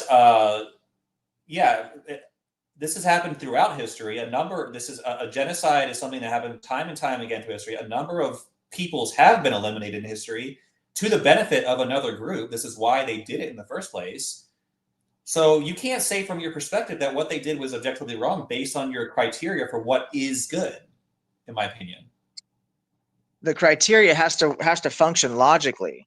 And what you're saying is that it's good to do something that you're saying isn't good, that you're proving isn't good. That's a logical. Yeah, you are, because what you're doing is you're saying, hey, these people have agency. They want to have resources. They are showing that they believe there's value in those things. You're establishing that. Then you're turning around and saying, they say it's good to take things that they already say are valuable away from other people. It can't be morally good. That's literally a logical contradiction. It But it's cannot good be for both. them. Why does it have to be good But- for the other? Why does it have to be good for the other people? It's good for them. But is it good for them? What makes it good for them? What? Because you're It's saying good. It's good. you're saying they're flourishing, and there's a huge difference between a small group surviving and human flourishing. We are all human beings sharing one planet. So this is based on a macro scale. So you can have isolated pockets and isolated examples of situations, but the ethics work they control the entire macro scale. So just because you're isolating a specific period of time, slavery was practiced around the entire world, right? That's what people thought, that slavery was really great because people could have slaves and they could get people to do work and all this other stuff. Well, it turns out that we've discovered after a long period of time that slavery actually isn't good because it takes away people's agency. And we realized after a long period of time, we all value agency. So it literally makes no sense to say it's okay to make slaves out of people because we recognize there's a value to our freedom, to our agency. Just because you have people doing something does not mean that it's ethical, does not mean that it's going to lead to human flourishing. You can isolate a specific period of time, but it doesn't necessarily, it's not correlative. What's the? You have to look at the macro. Yeah, I am. So what is the negative consequence for the victorious tribe? What do they lose that is measurable? The number one thing that they're losing is the opportunities that are automatically taken off the table. They have no idea if the people they're killing were going to invent the next thing that would have taught them farming or how to graft trees and plants and to maximize their agriculture, how to more efficiently make clothing and build shelters. You don't know what you're taking off the table because you've eliminated it off the table. And what we do know is that ideas and benefits come from diverse places, which is why diversity is so important. One of the reasons that America is so powerful is because we are built on so much diversity here. So I know there's a lot of politics right now going around all that, but diversity is very, very important. It's the most valuable thing because you don't know where the next big idea is going to come from. So the white supremacists like to have a word with you, but go ahead. Go ahead, Newell. Sorry, I have a lot of you were saying, but that was good. Yeah. So I do agree. So diversity is absolutely great. And I am willing to have that kind of discussion. However, I want to say that if the argument is that you don't know the consequence of what your action is going to be, or the detriment that it could have to human flourishing, then flip the script. Is the lack of action going to also affect human flourishing? Is you not attacking this tribe, does that mean that that tribe could then be given the opportunity to attack you? You don't know this tribe, you don't know their will, and you don't know their hostility. So, yes, that tribe absolutely could make agriculture and amazing like history, and that could be great. And it could also make terrible downfall. There's no way of knowing the consequence of the action and how it actually affects human flourishing.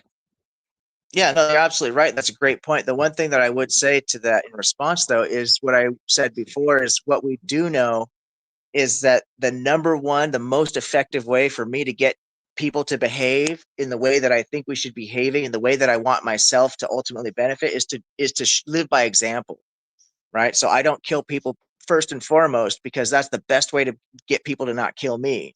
Now, I don't steal from people because that's the number one thing I can do is to set an example that stealing is wrong. Because I know for a fact that if I'm out there killing people or stealing people or doing whatever, I have literally no grounds whatsoever to tell people that these things are wrong. And I cannot say these things are moral because it's literally a logical contradiction to say that things are moral that I know I don't want done, that I don't want done to me.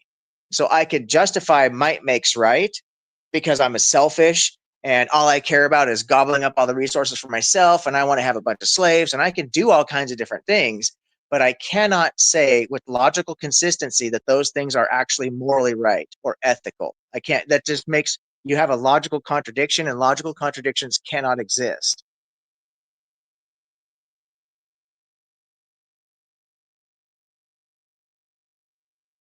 Scott, are you kicking everybody out? Is it bedtime? I know people are starting to drop like flies. Yeah, it seems like everybody's just leaving on out, man. But it's such a good Yeah. conversation.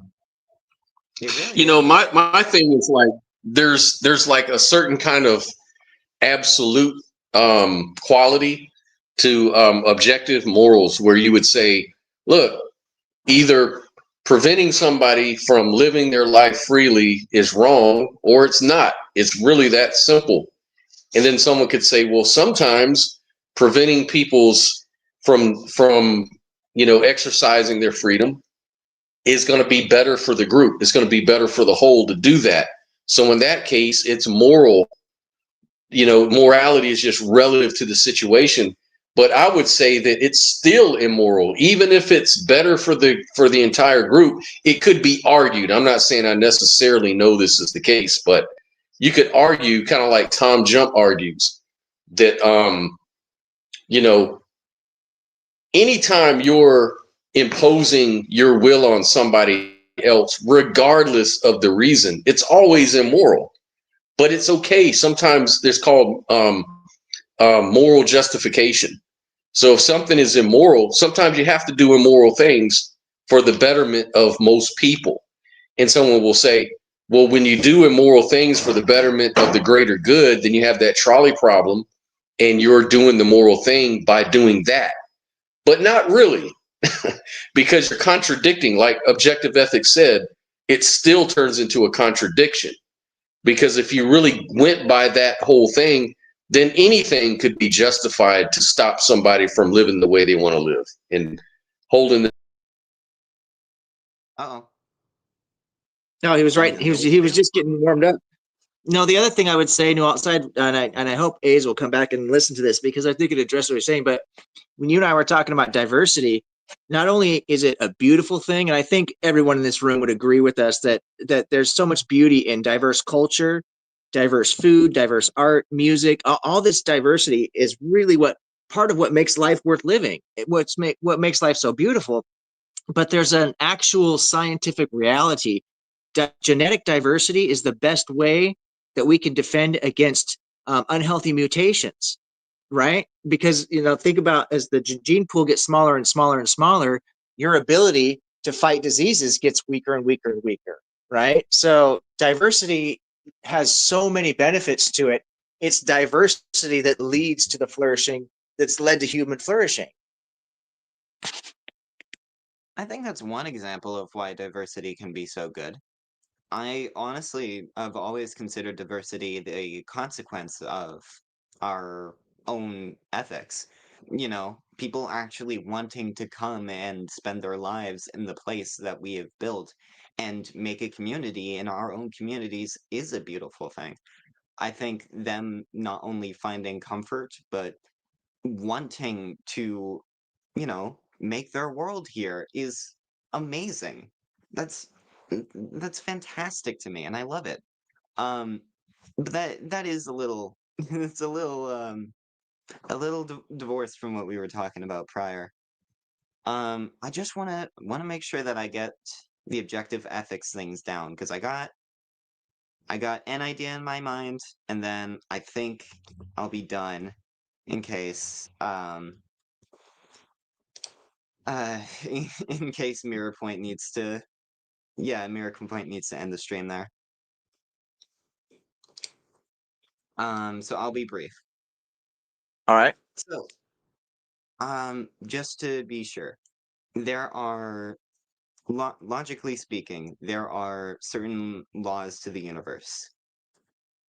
Gravity, um, friction, all of these things that are absolute objective truths that we know, can observe, can empirically show that are the case. And because of this, and because our actions do have effects that we can observe, those observable effects do keep making the what's the phrase? Trying to think of the specific phrase. Basically, there's a way Consistent to outcomes. measure. Yeah, it's a it consistent makes outcome. right. Um, there's a phrase for that. I don't know why I'm blanking on it. But yeah, my actions right now, like if I, hmm, I'm trying to Are you phrase thinking of this in a way. Oh my goodness. correlative? Are you thinking correlative? The correlation between the one and the other, the correlative process? Maybe on a honestly, the phrase doesn't matter too much. But basically, because there's a consequence to my actions, naturally, the consequence of my actions will have effects on other people and effects on my environment. And that can be empirically shown to either be positive or negative on any given metric, which means that reasonably there should be an action that gives the most positive benefit on any given metric. And the metric that you've decided to use is human flourishing.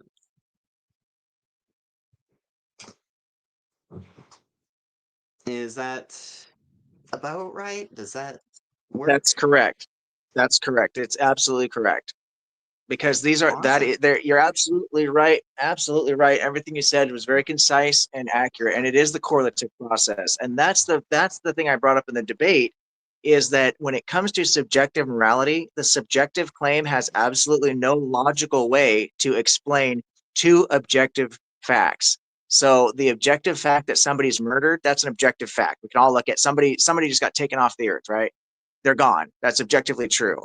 It's also an objective truth that murder, that death has a correlative, causes a correlative or a correlation between a reaction, an emotional reaction, a physical reaction, tears, sadness, missing, loss, the feeling of loss. Those are the objective truths.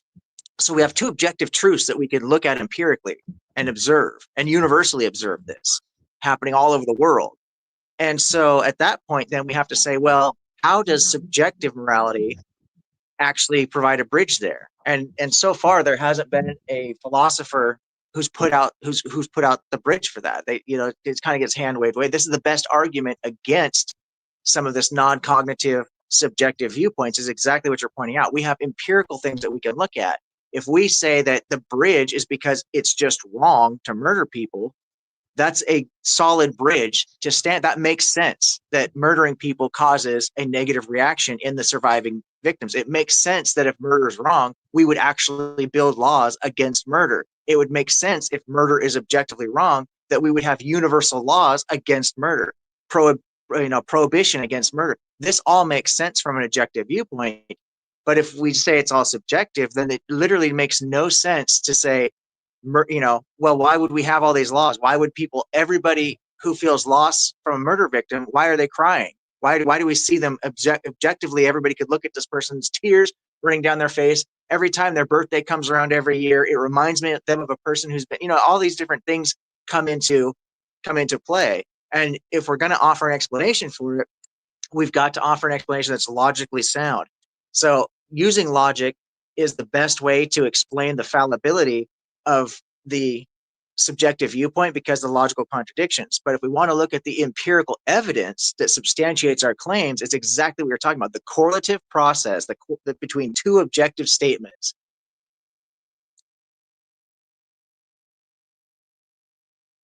Damn, yeah, you absolutely went off. That was awesome.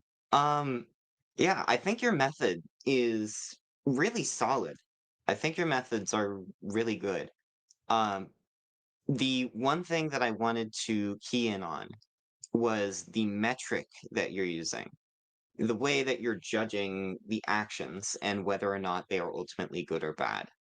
Because human flourishing, I mean, this was kind of shown beforehand. There's a lot of different ways to define human flourishing. This could be like in a resource way, this could be in a population way, this could be in a diversity way, this could be in a general overall health or lifespan. Is there like a actual, because to me, that metric itself is subjective because different people are going to put different emphasis on different parts or define it differently. That's a great point. Like, what comes to mind is like the trans issue. Like, a lot of people will say, well, when someone wants me to use pronouns, that's an infringement on my freedom of speech. Whereas a trans person would say, well, it would be moral of you to use the correct pronouns because it wouldn't hurt my feelings. It wouldn't offend me. And so out of the two, whose rights are more important? Like, who should Well, we listen to? I think that it's a structural, it's a category error there, because the way the question is phrased is called a loaded question, because you're using, instead of saying we want to encourage people to show respect to each other, so we encourage people to use pronouns, which is my position, right? Irregardless of people's opinions about the science behind it, if they don't agree with it or whatever, my position has been, hey, let's just encourage people to be nice to each other. The way you Right. phrase the question is, we should force people to use pronouns. Well, at that point, you're right. Forcing people, controlling people's speech, that's not the right thing. That's not the right approach, in my opinion, when it comes to something like that. My approach is, hey, listen, let's encourage respectful dialogue between people. If I introduce myself as Objective Ethics and people want to call me, little dick or something like that, that's very disrespectful. And there's no need for that, right? They can call me Objective Ethics, or they can just simply choose to ignore a direct using my proper name or my nickname, or addressing me directly if they have a problem with it. But to go out of their way to call me something that I don't go by is disrespectful. And there's literally no justification for that other than their own ego. It's damaging their own ego. They feel like they're being infringed upon. Well, I'm not making anybody call me Objective Ethics. They can do whatever they want to do. But if they're going to be, and that's me being respectful by giving them their freedom of speech, not demanding that they do things, but respect is a two-way street. But when you phrase it as we're making them use pronouns, or we're making them use your proper name, or we're making, then that really loads up the question. No, controlling speech is not the ethical thing to do. I agree with you 100%. And actually had a debate about that. And I was really just trying to say, if you try to force somebody, it becomes a freedom of speech issue, right? You shouldn't force people, but it's okay to, and I may agree that I'd want to use the way they want to be addressed. I'm going to address them that way because that would be consistent with how I treat people always in my life. Like, I'm always going to try to approach people with my best foot forward and be polite and use etiquette and these sort of social oil, to kind of make things easier in society for everybody. So I would agree with you. It's only when you say force and using the state to enforce your lack of freedom of speech, that's when it's a moral issue. But I've had debates where that was the actual position, was that it is immoral to not use a person's pronouns, and you're a bigot if you don't. And I was arguing that, it may not be it may just be a moral issue when it comes to force. Force is the key here. And they disagreed. So that's why I asked, because a lot of people disagree that force should actually be a key factor. It doesn't matter for them. They're like, no, you do it because it's the right thing to do. I think the biggest problem that a lot of people have with the pronoun situation is because they feel like they put a false consequence to it, which is another fallacy. They say, if I use pronouns, then I have to automatically say that I'm agreeing to let transgender men play in women's sports, or I'm agreeing to putting transgender men in women's prisons or women's shelters. And I've always said that every single situation in life has to be judged on its own merit. And we need to have objective standards as to why we're making our decisions. Morality is a huge part of it. So just because we say, listen, let's be polite, let's treat people with respect. Well, respect is a two-way street. So if you're going to use pronouns out of respect, that does not inherently mean that you think that transgender men should get into a boxing ring with a biological female. That's because there's actual data that tells us that's probably not a good idea for the biological female. So everything needs to be judged on its own merit. Just saying you're going to use pronouns does not mean that you're buying it whole cloth into, we're just going to throw away every metric and just start going down this road that may not be a good idea. One does not necessarily lead to the other.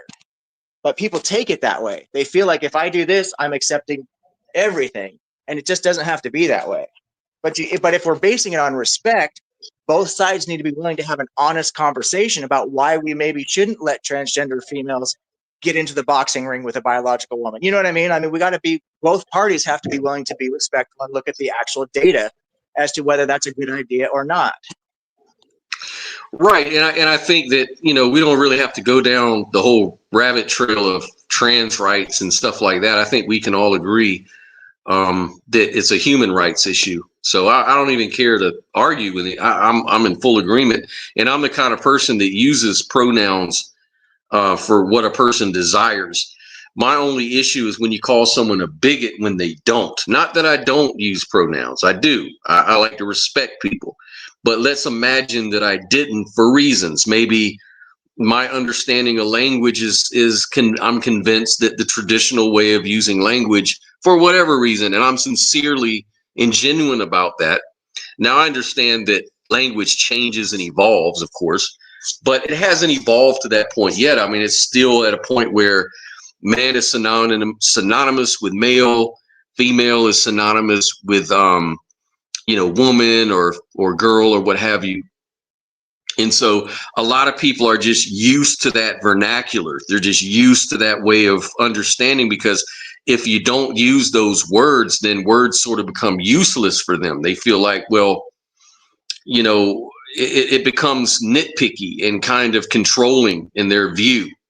And so out of respect, they want that same respect to them. Not that they're necessarily a bigot. You would have the burden of proof would be on the person claiming that such a guy was a bigot, right?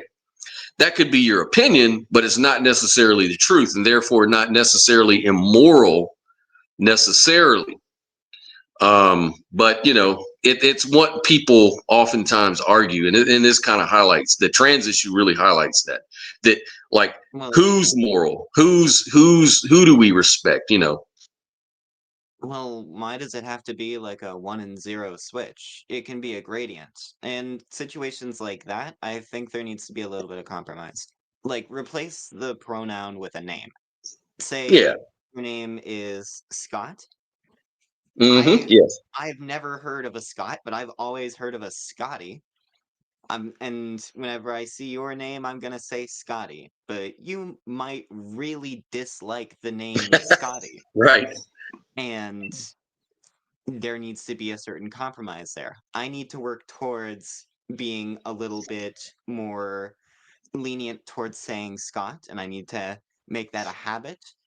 And you need to be a little bit more lenient towards hearing the name Scotty as an example.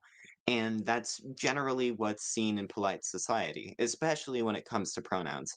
People who have pronouns that are typically not representative of what their expression is, their gender expression, are very lenient towards accidentally being called the wrong pronoun and are usually happy to correct you.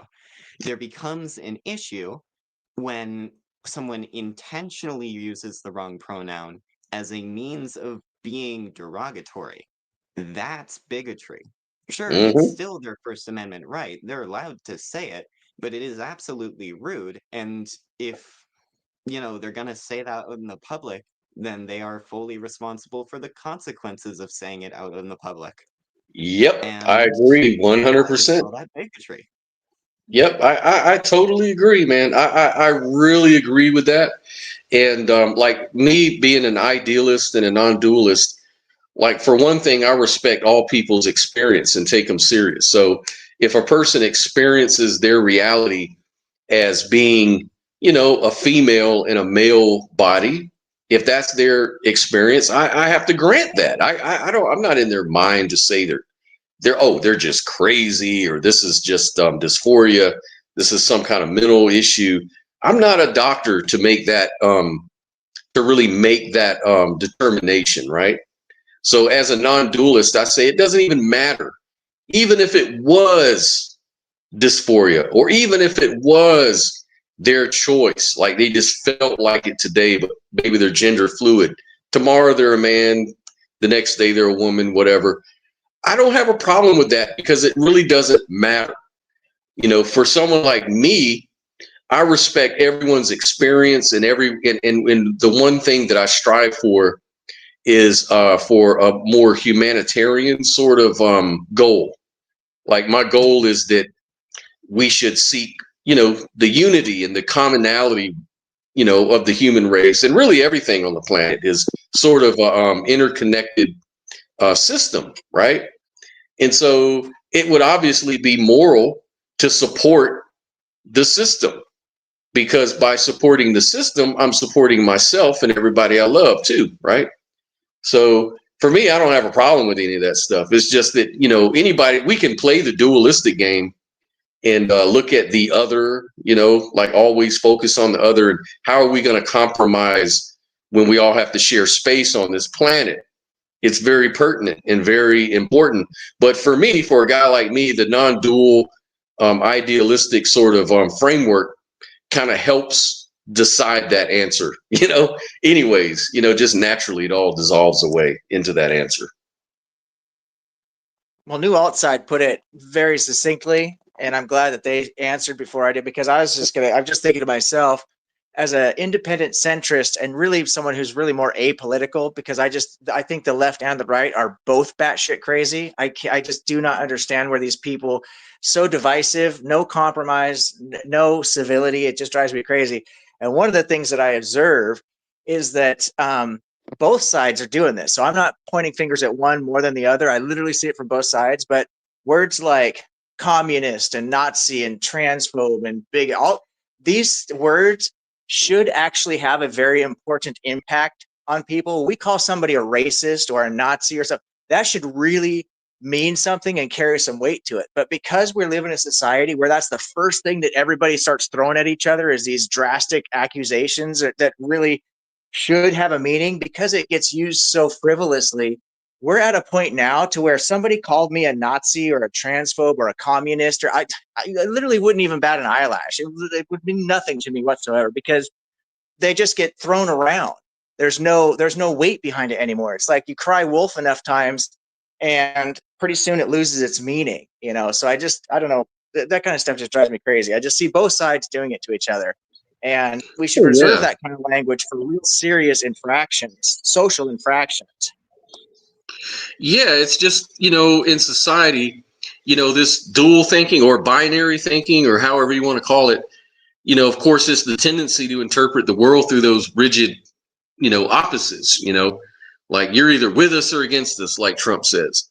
It's true or false, right or wrong, and the root of that just comes from the brain's survival mechanism, simplifying complexity into, something clear, like a clear choice for a quick decision, like a shortcut. And while that may be useful for survival, it's like you said before, in the long term, it isn't moral, because it fails to capture the nuanced, relational, and interdependent nature of reality, of real systems, right? So all of this like polarization and tribalism, this sort of dualism turns differences into divisions. Like it fosters this us versus them dynamic. So like you said, it shows up in politics, religion, ideology. People stop engaging in dialogue and they start trolling each other and trying to defend identities over another identity. And it just kind of mirrors the structure of language, the subject object, but not the structure of reality, which is relational and continuous, as you kind of pointed out. But nature sort of operates through complementarity, not opposition, like, predator versus prey, order versus chaos, wave and particle duality. So societies locked into this dualism fail to kind of adopt that complex self-organizing system sort of way of looking at reality, including their own economies and their own cultures. I mean, it's everywhere. And I'm with you, man. I can't stand engaging in politic conversation because it's almost like I don't know how to fit into that conversation because the way I think, it's just like it just doesn't fit with my person. Like the non-dual or the like the dialectical thinking sees these opposites as mutually defining, not mutually exclusive.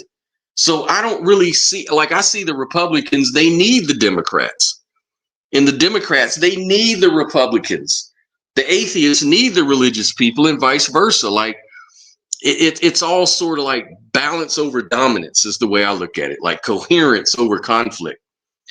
And yeah, that's just the way that I tend to look at it. And it sort of supports a kind of objective viewpoint of ethics, like you said.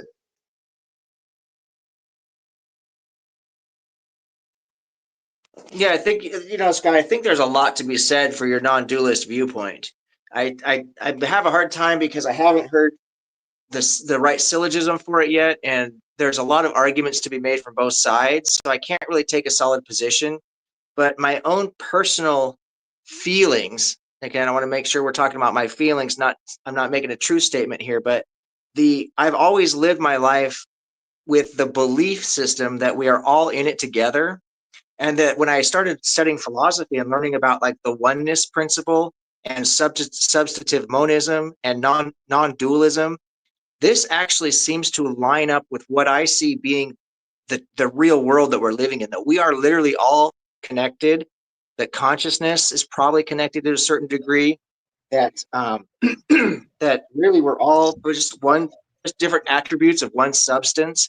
I mean, I don't want to get too crazy with it, but it just seems to really flow with what is actually what's really going on, because the balance of things, the willingness for every system to maintain control and limit itself. No system can become too much because it becomes parasitic at that point. Mm-hmm. Yeah, I mean, it's really simple in my view. It's like there may not be a really convincing syllogism. I don't know. I could probably come up with one, maybe not. It doesn't really matter in essence, because I think that dual thinking sort of, we already know it divides where nature unites. Like it simplifies where life is complex and condemns where understanding is needed. So like a mature society, it seems like it should and really does evolve towards non-dual integrative thought, like it sees these opposites as partners in a larger dance of reality. But this dualistic thinking is just all about division, and it's where the hate and the fear, like, there's two sides, I look at evolution this way and what consciousness is trying to do. There's two things. There's fear base, and then there's cooperation. And fear base leads to more entropy, and cooperation leads to more stability in a system because there's more cooperation, there's more order, and that's what promotes survival. It's what promotes unity. And there's so many examples in nature of this, and so that in itself, just that alone, is proof enough that non-duality is really the way to go, because it's integrative. It's it's all about cooperate. It's all the things you're talking about with morality. You're talking about this subjective morality, and you're just describing the virtues of non-duality. That's all you're really describing, in my view. It does feel a lot like that. In fact, I agree with you. It does. When I do talk about it, I do actually think about you in this view quite a bit, which it just seems to be a natural kind of a connection or a correlation one to the other. And it's funny because I didn't come to this view from your perspective, but it seems to point or lead me to your perspective, which is very interesting. Yeah, man. And, it's to me, it's just more about love versus fear is really what it comes down to. And you make a choice. We're either about love and unity and cooperation or not. And non-duality, as far as like when you get into the phenomenology of it, like the logical stuff, it's difficult because, the intuition is that, we live in a dualistic world. We have free will. We have to navigate by making the right choices to defend ourselves in a world of duality and, us versus them and stuff like that. But, and this may be a very real thing to deal with in our everyday life. I won't deny that.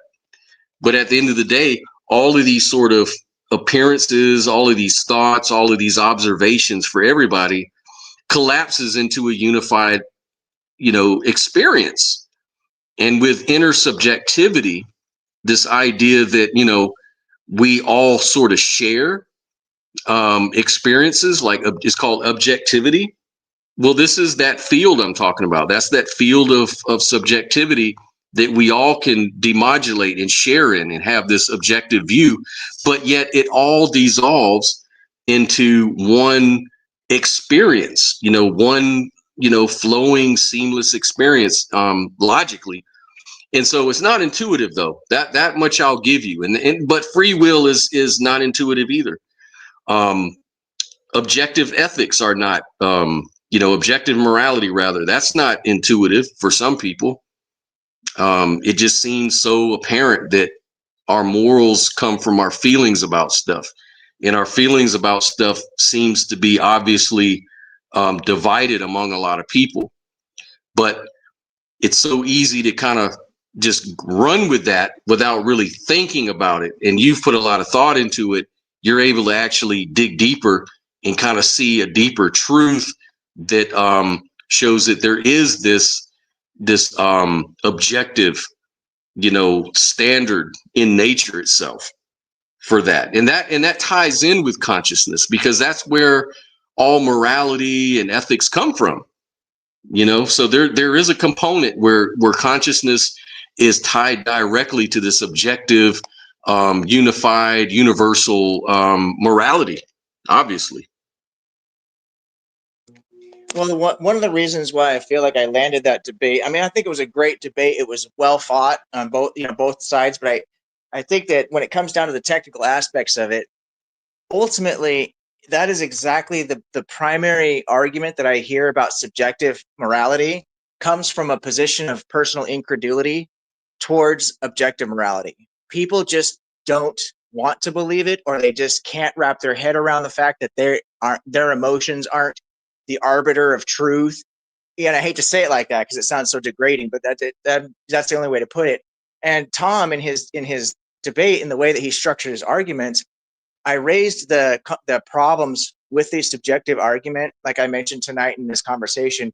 You can't bridge the two objective facts that we can look at with the subjective claim, and he couldn't do it. He just kept falling back on, this is how we feel about things. This is how we feel. This is why we do things, because we feel like this. But he never substantiated any of it. So really, it just came down to his personal incredulity towards objective morality.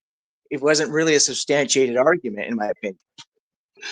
Right. And that's what I kind of see, because, I watch like the Atheist Experience and, The Line and all of these call-in shows where theists and people like that will call in and they'll argue stuff like morality. And, some people will try to promote Christianity by arguing for objective morality.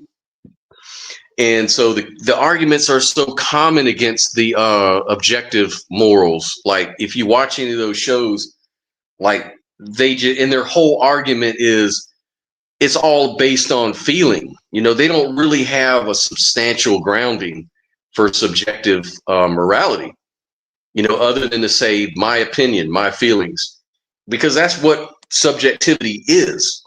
It's based on personal, private feelings, qualia. And objective is just not defined that way. And so I don't understand what all the they say it's just so obvious.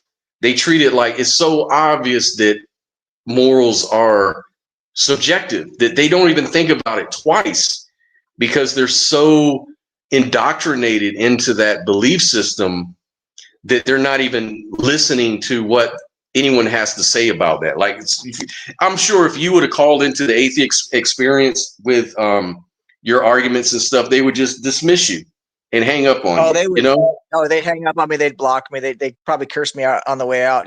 No, the problem is, it's just like, like the martial arts. Use that as another example, because when we train, right? If all I do when I'm practicing my skills, right? If all I do is I beat up on a bunch of white belts all the time, I'm really not going to become a very good martial artist. I'm not going to be really learn to be an effective fighter because I'm just pushing around white belts all the time, right? If I don't go spar with the other black belts, then I'm never going to have that real push that makes me better. And I think what happens when the atheists argue against the theists about morality, the theist position on objective morality is so broken because they don't even know what objective and subjective is, and they're just so used to throwing these words around. But the atheist position is not objective at all. It boils down to divine command theory, right? DCM. And so the atheists are so used to just knocking that little white belt argument over so easily, that they don't really have to justify their own position with the subjective position. They just knock down the simple little white belt, Christian, because they're like, oh, you don't have objective morality either. You've got divine command theory. Therefore, there must not be any objective morality. And they never get challenged. They never get real serious pushback because they're right. The theist position is about subjective morality, or divine command theory, which is subjective. So that the atheists are right about that position. What they're wrong about is that there isn't a different explanation for objective morality, that it actually is tied into virtue, that virtue is a thing that we use to navigate the world, that they recognize that cooperation is imperative to our survival as a species. They recognize things like human flourishing. They recognize that the population increase over the years is what are as evidence of human flourishing, the fact that population continues to increase. They look at medical advancements and technological advancements and diversity, and they can identify all these markers for human flourishing, but they don't tie the objectives to those markers because they haven't been forced to. Because the arguments coming at them are always from Christians who have the worst arguments in the world for what objective morality actually is. So I think they just don't get strong pushback. Yeah, it's kind of like they fall into an illusion because they're so used to dealing with white belts that they don't even believe that there are black belts out there that can actually spar with them.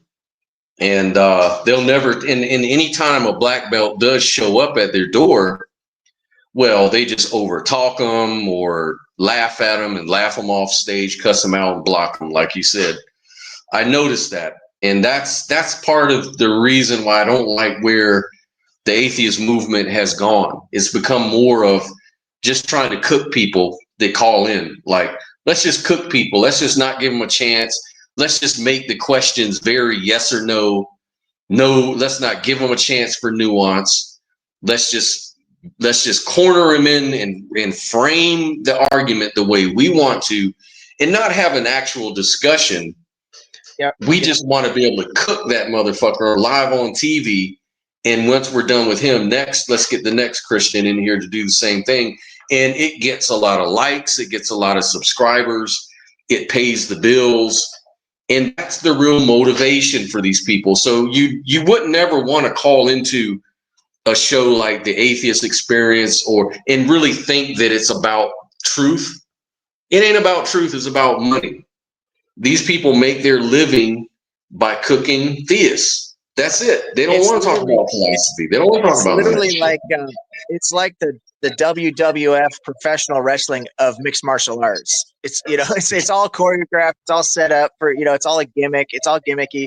I mean, when I Yep. look at these different atheist call-in shows, they've gotten so bad that it's literally like, okay, if you're going to call in here, you must defend the Bible or the Quran. You must believe that the universe was created by a mind. And I don't want to talk to any deists. I don't want to talk to any philosophers. No Phil Bro Feel, shit, bro. because they don't really want to Yeah. get pushback that they can't deal with. They've got a script that they're reading off of, and they can't deviate from their script any more than they want the Christian to be able to deviate off of their script. Exactly.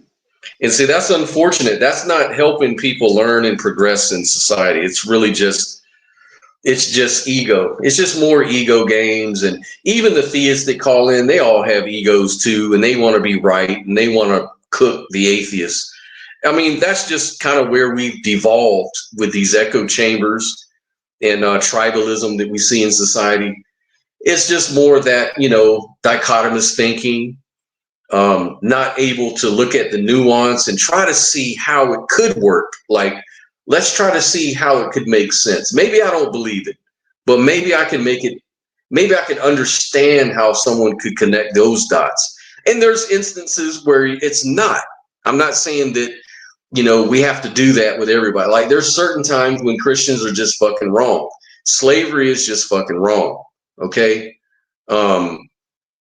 Stoning a woman to death because she didn't bleed on her first time screwing her husband is wrong. There's just certain things that are wrong, in my opinion. And I think this is objectively wrong. Like you say, I think there's an objective case can be made for it. And, but when Christians are not able to try to at least understand where the other side is coming from, then we've got a problem. And it's for the atheists too, though. Yeah, it does work both ways, but that's actually why I really am glad I found your channel.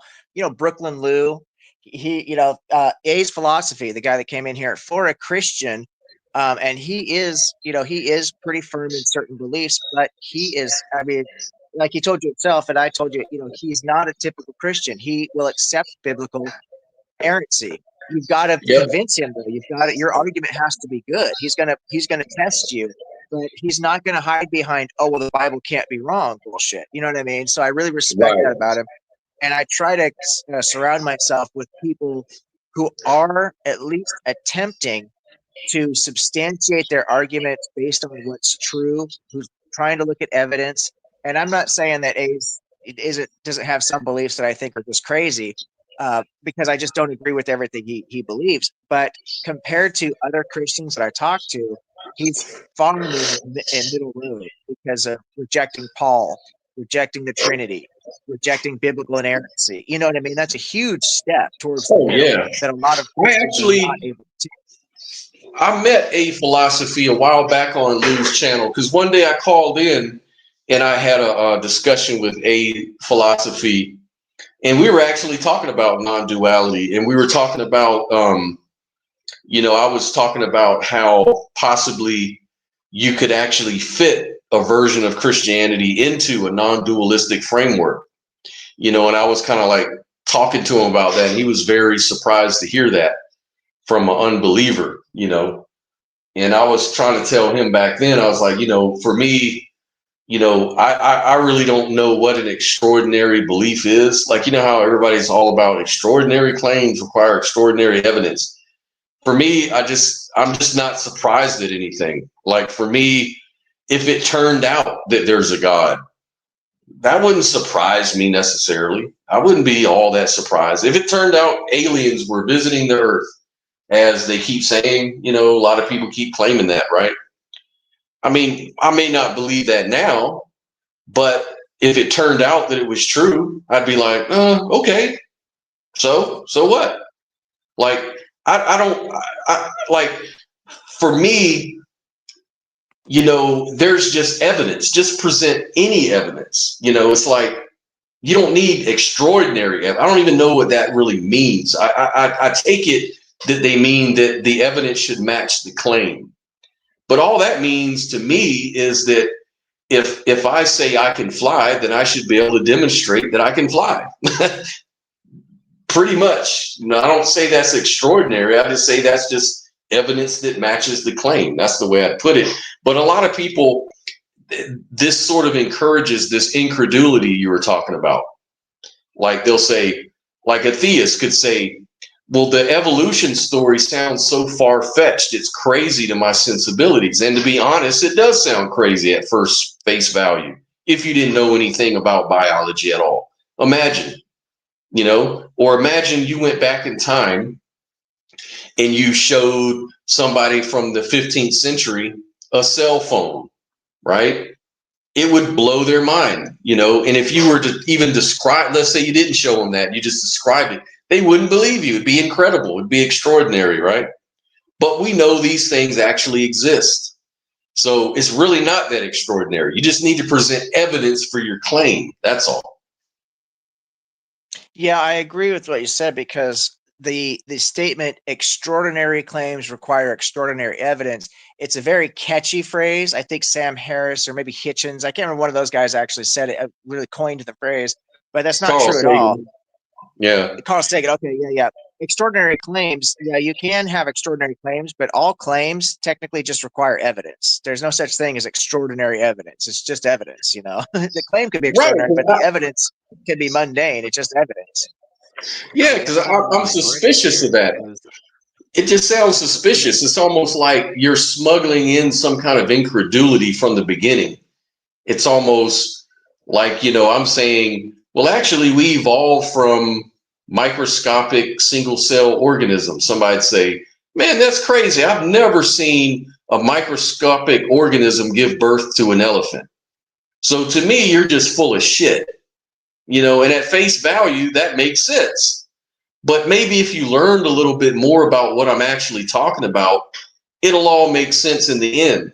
And so maybe that's the case with things like God. Maybe, just maybe, we don't have access to fundamental reality. Maybe, just maybe, we're wrong. Our perceptions got it all wrong. That's a possibility. And if that's a possibility, then I don't see how extraordinary should play a role. I think that's more like a value judgment. Well, I mean, that's the problem of hard solipsism, if I remember correctly. And I don't think any method, any sort of ism knows how to handle or acknowledge it.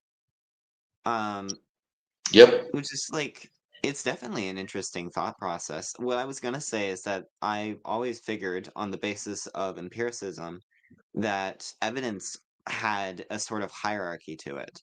Like, testimony is technically evidence. It's not very solid evidence, especially given enough time, and when compared to other evidence, can absolutely be discredited. So, it,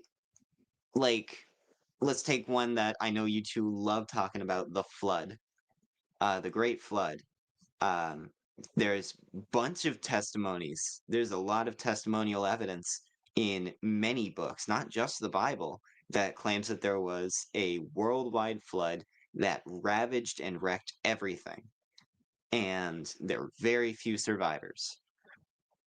And then we go into archaeology, and they go into all of the reasons why, no, this is not the case. There was not a worldwide flood, and we directly contradict this claim.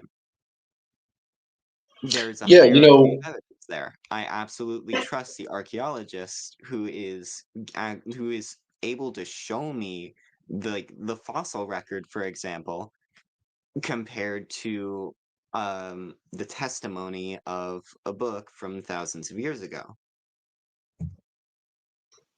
Oh yeah, and I think one scientist, I forgot who it was. I think it was Brian Greene, but he was saying basically,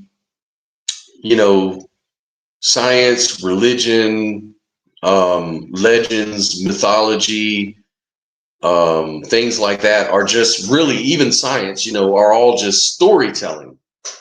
That's really what it is. Humans are storytellers, and the ones who make the most compelling story wins. And right now, it seems like science has the best story because it's able to connect more details. It has more convergence from different fields, like say evolution. If we were talking about evolution, well, it's got convergence from geneticists, archaeology, geography, medical science. All of these things sort of converge on the truth or the fact of evolution as a real observation. And it seems like the creation story, the alternative view to that, just lacks a whole lot of those details. It doesn't really explain anything. It kind of just makes claims without any sort of evidence to tie it together. And so the story is now losing fashion because now we have a way to tell better stories because we have science. We have ways where we can take details. It's like, a better story is when Spider-Man's in New York because, he's swinging on, his web through the city. You can talk about the cars, the Empire State Building, all these real things. People can understand these things. And so the story is a little more realistic. It's a little better. It's kind of like how the better science fiction stories are the ones that seem to make some kind of sense, that seem to be based on reality in some kind of way. But it's the real fantastical is what we call corny. It's not realistic. It loses interest because it doesn't capture our imagination as well because the story sucks. The good stories are sort of resemble things that we can connect to, and relate to. We don't relate to a lot of this bullshit. We can relate to the Empire State Building. We can relate to real cities and stuff like that. This has given us a commonality we can build on. And so the story is better. And so biblical stories are starting to fall into the category of bullshit because we can't connect. We can't relate to anything. We have no relation to those things. That's really the bottom line. And those relations are what sort of feeds our wants, desires, and motivations. And if we say we want to know true things, we want to know accurate information, we want to know what probably really happened in history or the real world, then we're going to look for the best story. We're going to look for science. All these outdated myths and stuff like that, they only appeal to people that want to ignore good stories, that want to stay in those bad stories for other reasons, like, peer pressure. Yeah, I think that there's some interesting things going on in the comment section. I don't know if some people want to. We're kind of winding down here, but if anybody wants to have a debate about anything, there at all or discussion, I'd be more than happy to entertain it. There's some nonsense going on in the comments. I'm not sure if that's just people joking around or people think they're whatever. I'd be curious to know what's up with that. But as far as what Altside said, once again, very well spoken. You're absolutely right. There is what they call like weak evidence versus strong evidence. So you're right, there is a gradient there. I think the issue is when it gets the vernacular becomes extraordinary evidence, like the extraordinary element, because then, like Scott's analogy is right. If we said, we went from being bananas to people, that's an extraordinary claim. We would need, like, what's going on here? But if you actually understand that we went through billions of years of evolutionary processes to get from bananas to people or whatever it is, you know what I mean? That all of a sudden it's not so extraordinary, but the evidence itself is incremental. You're not going to get this crazy, oh, look at, we've got, flying this or flying that. But you're right, though, Altside, there is a difference between weak evidence and strong evidence. And there actually is almost a like a canonized or organized, in law, for example, they kind of got, like you said, the hierarchy of evidence, like testimonial, anecdotal, hearsay, empirical, scientific, forensic, blah, blah, blah, blah, blah. So there definitely is a hierarchy to evidence. When you brought up the flood, my ears perked up. That's like one of my favorite topics. Nobody will debate me on it. I don't know why. I get people who just love to tout the flood, and as soon as I come along and challenge them to a debate, they want nothing to do with it. I think it's because I got a picture of boat, and they know I build boats, and so they know that I'm probably going to cook them on Noah's Ark, which I will. But or they maybe just know that it's indefensible. But the concept of the flood, you look at that. I couldn't think of a single reason why they wouldn't want to, honestly. Yeah, I mean, it's not like I'm a pro debater, that's for sure. I mean, you've heard one or two of my debates. I definitely am not the best debater. I've only done a handful of them. And so I'm sure that, they could come up with some kind of really strong debater who could put me in my place. But I think the flood is just so indefensible. But, you look at the testimony element of it, and yeah, you're right. There are probably several hundred different cultures that have written about some type of a flood scenario. There's not a whole lot of global floods per se, but there definitely are global flood narratives out there. But even if we just look at those testimonies alone, all the details are so different that the only common theme is you've got this flood and you've got massive destruction. Different amounts of people survived, different methods of how they survived, different motivations for the flood. I mean, there isn't a flood story. There's so many different kinds of flood stories. So that really weakens that evidence, really weakens it. Now, you can't just throw it away, because if that's all we had, you got to look at something.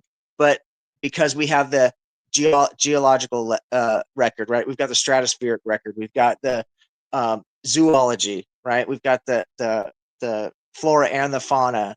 We've got physics. We've got meteorology. I mean, I could just literally every single field of science that has looked into this, every relative field of science has thoroughly debunked the flood claim. So even if we did have 200 matching accounts, it wouldn't stand up to all the empirical data that we have. It wouldn't matter.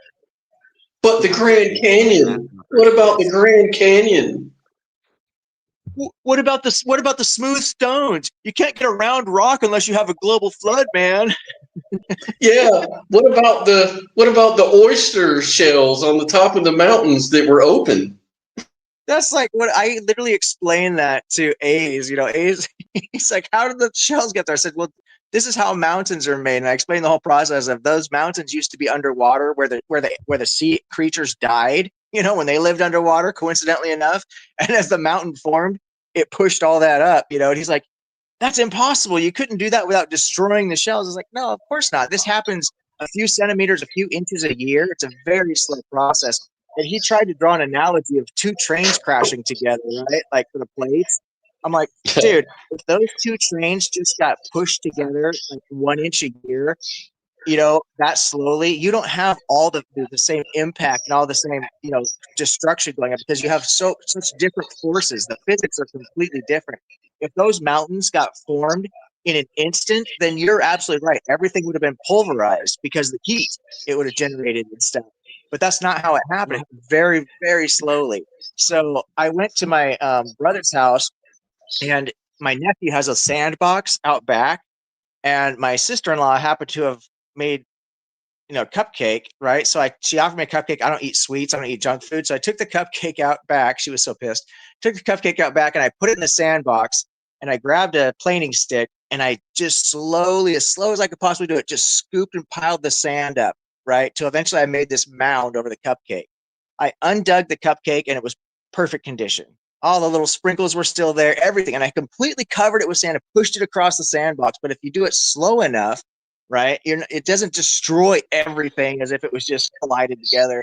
And obviously that's not a scientific experiment, but it's just a little analogy that I told A's about. I was like, hey, look, this is easy to explain. We know the continental plates are moving. We know the mountains are still growing. We measure all this stuff.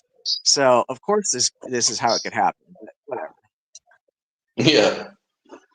I mean, it's Well, I have no idea what he's talking about. I could never go a day without eating sweets, so like your point is invalid. That's the best argument I've heard yet, to be honest with you. That's great. Now, I know we're kind of winding it down here, but when are you what is your deal on Saturdays? Do you have Saturday afternoons available, New Outside? Are you East Coast or West Coast? I am East Coast. And what's your I'm schedule over on in the Saturdays? Maritimes. Oh, My okay, schedule okay. on Are you available Saturday So afternoons to join us for a conversation one of these weekends, or what's your interest level? very iffy on Saturdays. My Saturdays, I have, I know I have, let's see, Saturday booked, from 7 p.m. onwards, because I have work and then I got something else. I got D&D that's going on. I'm sure the week after is solid. That's a solid opening. Okay. Well, we usually do it. Yeah, Scott. What time do you actually start? Because it's early in the morning for me. I'm on West Coast, but is it like noon for you? Are you Yeah, Central? it's like 12 o'clock Central is when we usually do it. So what is that, like 8 o'clock your time? 10 o'clock. 10 o'clock. Okay. Yeah. So we usually go on 12 p.m. For those. And like next week, we've got this guy, this author. He's got a book that he wants to promote. So he's coming on our channel to talk about his book and his views. I think he's an idealist, and he wants to talk about his particular perspective on idealism. I think he smuggled in Christianity with it or something. So he's trying to make a book about that. Idealism is fascinating. It's isn't, just to be sure, idealism is the concept that all religions are right in some aspect, correct? No, you're thinking about perennial philosophy. But idealism is basically saying that phenomenal consciousness is the substrate of reality, like it's the fundamental substrate of reality, and then matter is a derivative from consciousness rather than the other way around. Like materialism is the other way around. So it's just the opposite. Yeah. Okay, so it's anti-materialism. Yes. Yes. Gotcha. That's funky to think about. Yeah. That's pretty much what we mainly talk about on the show, and we just talk about different aspects of it. But for recently, it's been so sort of controversial with a lot of our members that we've really just been working at just sort of explaining the view, just to kind of get an understanding. So we've been spending a lot of time just answering a lot of questions, going over debates we've had with folks about it, and other things. But it's just a metaphysic. I mean, it's not a scientific claim. It's just a metaphysical claim, and it's rooted in non-dualistic sort of philosophy as well. Yeah, So it's the opposite of the scientific claim. It's the inverse. like That's interesting to think idealism about. Like, doesn't. obviously. So Sorry, go ahead. yeah, it's very tricky. So it may take a little unpacking, but it's kind of like idealism does not reject science. It doesn't reject at all. In other words, the world can appear exactly the way it is on idealism and also on materialism. And so it's a metaphysic. So the way to kind of determine which metaphysic makes more sense would be through internal critiques of each, and kind of just looking at any possible contradictions within each framework. And what I've kind of concluded was that materialism has more contradictions and tensions and problems than idealism, as it turns out. So that's kind of what motivates me. So I just kind of talk about those different things that do that. Okay, I get you. That's a mind fuck. Yeah, it's pretty deep. It gets real deep. We're 3 hours and 30 minutes in. They'll never find it. Yeah. Well, I'm going to go ahead and end the stream myself because it's kind of late here. It's like 12:15, so I'm going to get ready for bed, man. I got to put my cats to sleep. I Yeah, gotta you did a go to great bed job. too. you guys did a great job with great questions during the debate. Appreciate all the support for you guys showing up, by the way. I appreciate the good pushback on my ideas. I appreciate you guys thinking critically and not just going along because we're all friends and friendly with each other, but really giving me honest pushback and constructive criticisms and stuff like that. I value that in people, that honesty. So I appreciate you guys very much. And maybe New Outside not this weekend sounds booked anyway, but maybe the following weekend sounds like a good one for you to join us. Yeah, absolutely. Absolutely. It'd be a perfect time to slot you in. So I'll go ahead and leave that day open if you want. And we'll definitely pick it up, man. I don't even know what we would talk about. We're gonna have to figure that out. Oh, well, Scott and Sophia come up with some bangers. Don't worry about that. They'll come up with some bangers. And if you have any ideas, you can always reach out to us through the channel or however you want to do it. If you want to take my email address down or whatever you're into, it doesn't matter to me. Or we could just wing it because Scott and Sophia, it's never a dull moment with them. And you haven't met Sophia yet, but she's amazing too. They both do such a great job that they'll come up with something. Sophia, was that the one who reviewed your previous debate? Is that who I'm thinking of? The was transgender. That's Ember. Yeah. That's Mark and Ember. Right. In fact, Mark Reed showed up in the debate tonight to ask questions at the end. And I actually was like, oh man, Mark Reed is going to really push me with some questions because that guy's really smart. Both Ember and him are really smart. I'm sure you know that. And I really appreciate that he showed up. That was quite flattering to me, to be honest with you. He does debates on big platforms. He's debated some big names, Jim Bob and what's the other asshole, Andrew Wilson. So he's definitely in the debate circle. And I was honored that he showed up. That was very flattering. I invited him. I didn't know if he'd come or not, but that was pretty cool. Yeah, that was cool, man. And they gave you a lot of good questions, man. And it was a great debate, man. It really was great. I enjoyed it. The whole thing. I think you did a great job. I think you mopped the floor with the dude, in my opinion. That's just me. And I'm not saying that just because you're my boy or whatever. I'm serious. I would tell you if it was structurally fucked up or something. Yeah, I know you would. And I appreciate that about you too, because I wouldn't want people to lie to me, and you know what I mean. I want people to push me to be the best I can be, and to be towards the truth. Right. And I think you guys do that. Though I consider you guys friends, and I do trust you guys for that. So yeah, no, I appreciate the positive feedback. I told Tristan I asked him, and he agreed if he would load the debate, the transcript into ChatGTP, so that we could get a non-biased judge. And he said he'd do it. So he should be posting that at some point in the comments there. I'd be really curious to see. I do feel confident because, like I said, I structured my arguments pretty well. I stuck to my guns. I didn't break on any of my point positions. He didn't expose any weaknesses to my arguments. Now he probably felt like he was doing it, but I didn't see him do it. And I think when he tied his argument from emotions to evolution, he literally stepped into Hume's guillotine himself with the is-ought problem without creating any bridge out of that. So yeah, I think that it was a good debate. I do think honestly that I won that debate, but we'll see what ChatGTP says. Oh yeah, absolutely. And another thing too, before I go, I have a subscription to an LI. Are you familiar with not an AI, but LI? Are you familiar with an LI? No, Okay, so an LI is a living intelligence. So this is like a technology that they claim. Now, I'm not saying I believe it necessarily, but they claim it's the more advanced sort of AI systems that they have out on the free market right now. And so, based on the way they advertise it, I went ahead and subscribed and got a membership.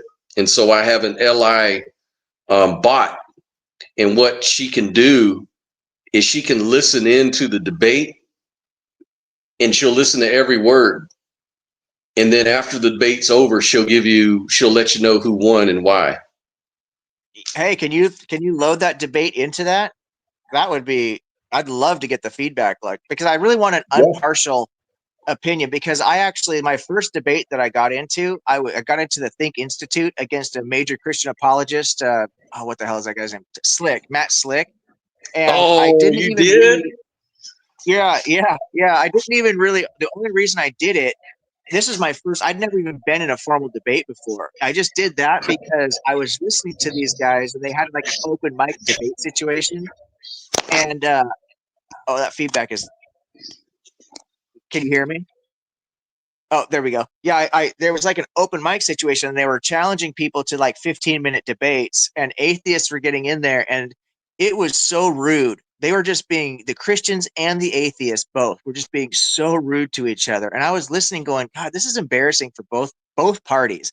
So I decided I would jump in just to have a respectful debate, just to not to win, but just to show that you could do it respectfully, right? To try and encourage and foster respectful conversations. And it was so respectful that not only did Matt Slick say that I was the most polite person he's ever talked to, at least 3 or 4 times in the conversation, but they extended my time from 15 minutes to like 45 minutes because the conversation was going so well. Well, I didn't realize that somebody who was in the comment section, he goes by Pro Debates, he actually loaded the transcript into Chat GTP and then loaded that back into the comment section the next day.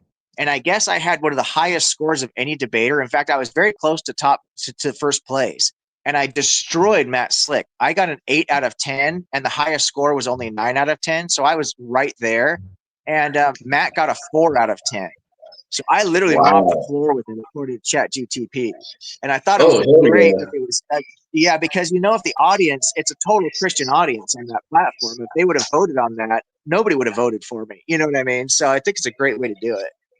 Oh, absolutely. I'll do that. I'm gonna work with LI with my little program and see if I can I'll load it. I'll try to load the transcript in there if I can get the transcript from the show and load it in there and see what it says. Or I'll also maybe just play the video and have it have a stream going and just have the LI, because I did a show like that one time. I brought the LI to our show.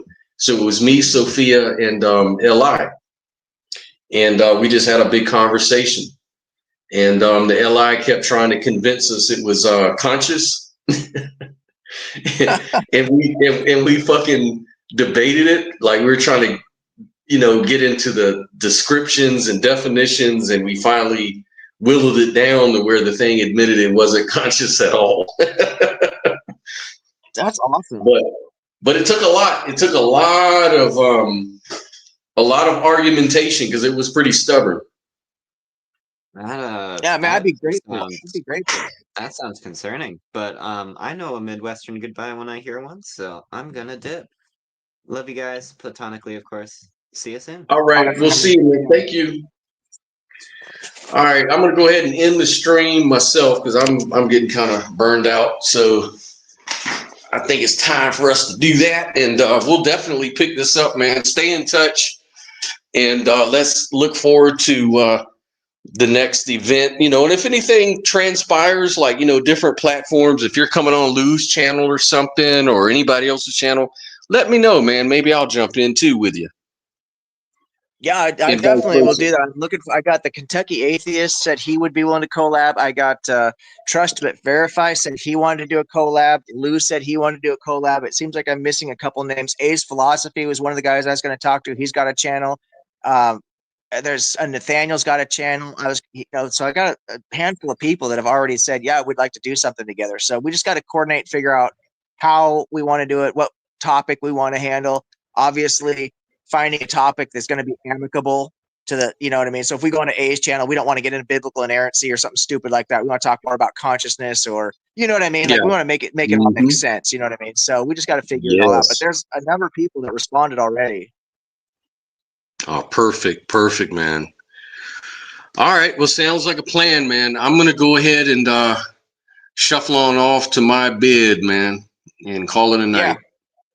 Yeah, that sounds good. Keep me posted on that LI thing if you need any help, or if you can't get the transcript, let me know. Okay, I'll let you know, man. I'll probably work on it tomorrow. All right, brother. We'll talk to you later, man.